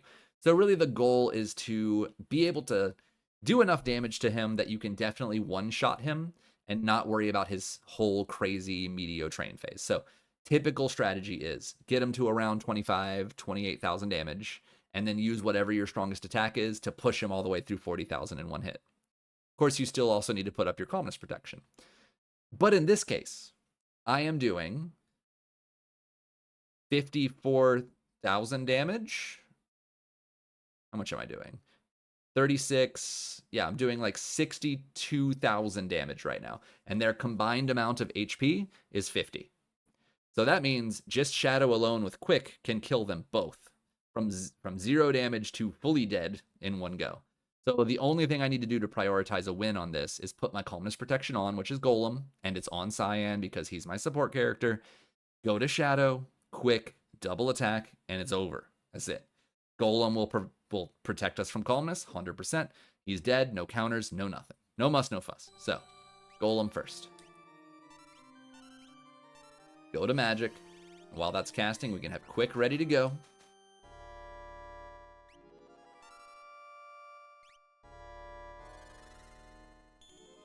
We're doing like 52. 9, 18, 27. Ah, math is a thing. Let's just go. 36. Yeah, so we're doing like 64,000, which is more than enough, roughly. Attack again, and this will kill both of them. Ooh, maybe not, actually, because a lot of my damage just got eaten. Okay, it was enough. I got a little scared. I forgot that girl was going to take 2 attacks, so she ate, like, a lot of damage. That was actually super risky. The way I was doing the math, it assumed that she was going to die in 1 hit, not 2. So a full attack was eaten that I expected to go on to sleep. We lucked out.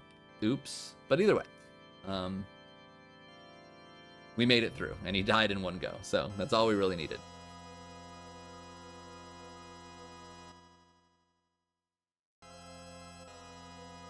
This guy has 62,000 HP. I'm doing more than that. So, you know. But let's go through what he does.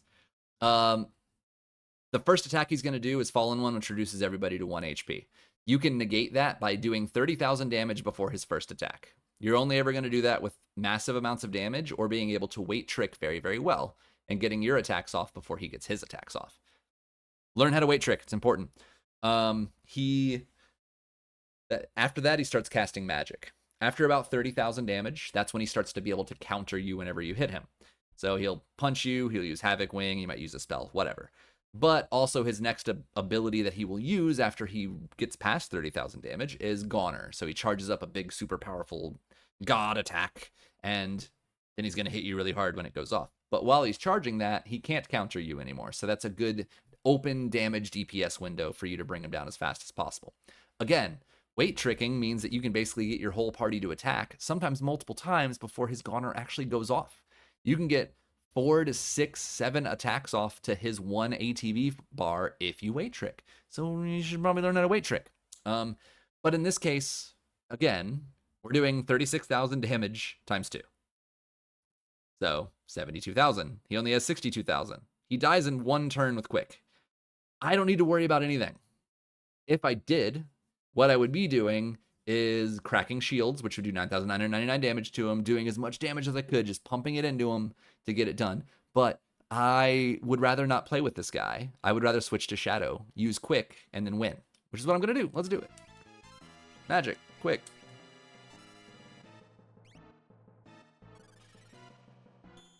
Use what you got. Use what you got.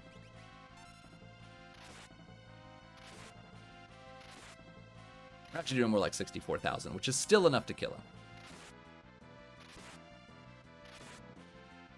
And that's it. Kefka's dead. Who cares about Final Kefka when you can just kill him instantly with Atma's offerings and experience eggs? That goes to show Atma loves levels. It also loves strength. If you can do both at once, so much the better. Quick is ridiculously good if you're already doing 32,000 damage to attack. So that is how I would run a Moogle Cup Seed. That's the logic behind the checks I would make, why I do what I do, why I equipped what I equipped, why I have certain people learning certain skills, what am I prioritizing and why. I'm always thinking about, like, how am I going to get through Kefka's tower? How am I going to have enough power to make it to Kefka, much less beat Kefka? What do I need for that? What spells matter? What don't matter? What items matter? What combines really well? Why am I needing the experience egg on a physical fighter? Experience eggs should always go on physical fighters. You know, all these things are things that you learn as you play the game. You learn the build. You kind of understand how things work and tie in together, etc., etc. There's really good videos on how to do that. So like, I'm gonna link my compendium. It will be in the description. It's got a ton of references. It has like good check guides. It has a Moogle's First Seed that has 3 of the best runners in the community, going way more in depth into this than I just did. And then like really teaching you the ins and outs. There is a really good video on how to make awesome builds by the Schwantz27. There is yeah, there's a bunch. There's a lot. There's weight tricking demos. There's slots demos. There's weird niche things. There's like a whole spreadsheet of all the enemies that you can revivify or instant death. There's so many different tools that you can use to learn this randomizer. There are deep dive videos for every single tier of Kefka that I made. It's like an hour of content on everything, ins and outs, full scripting, full everything on every tier.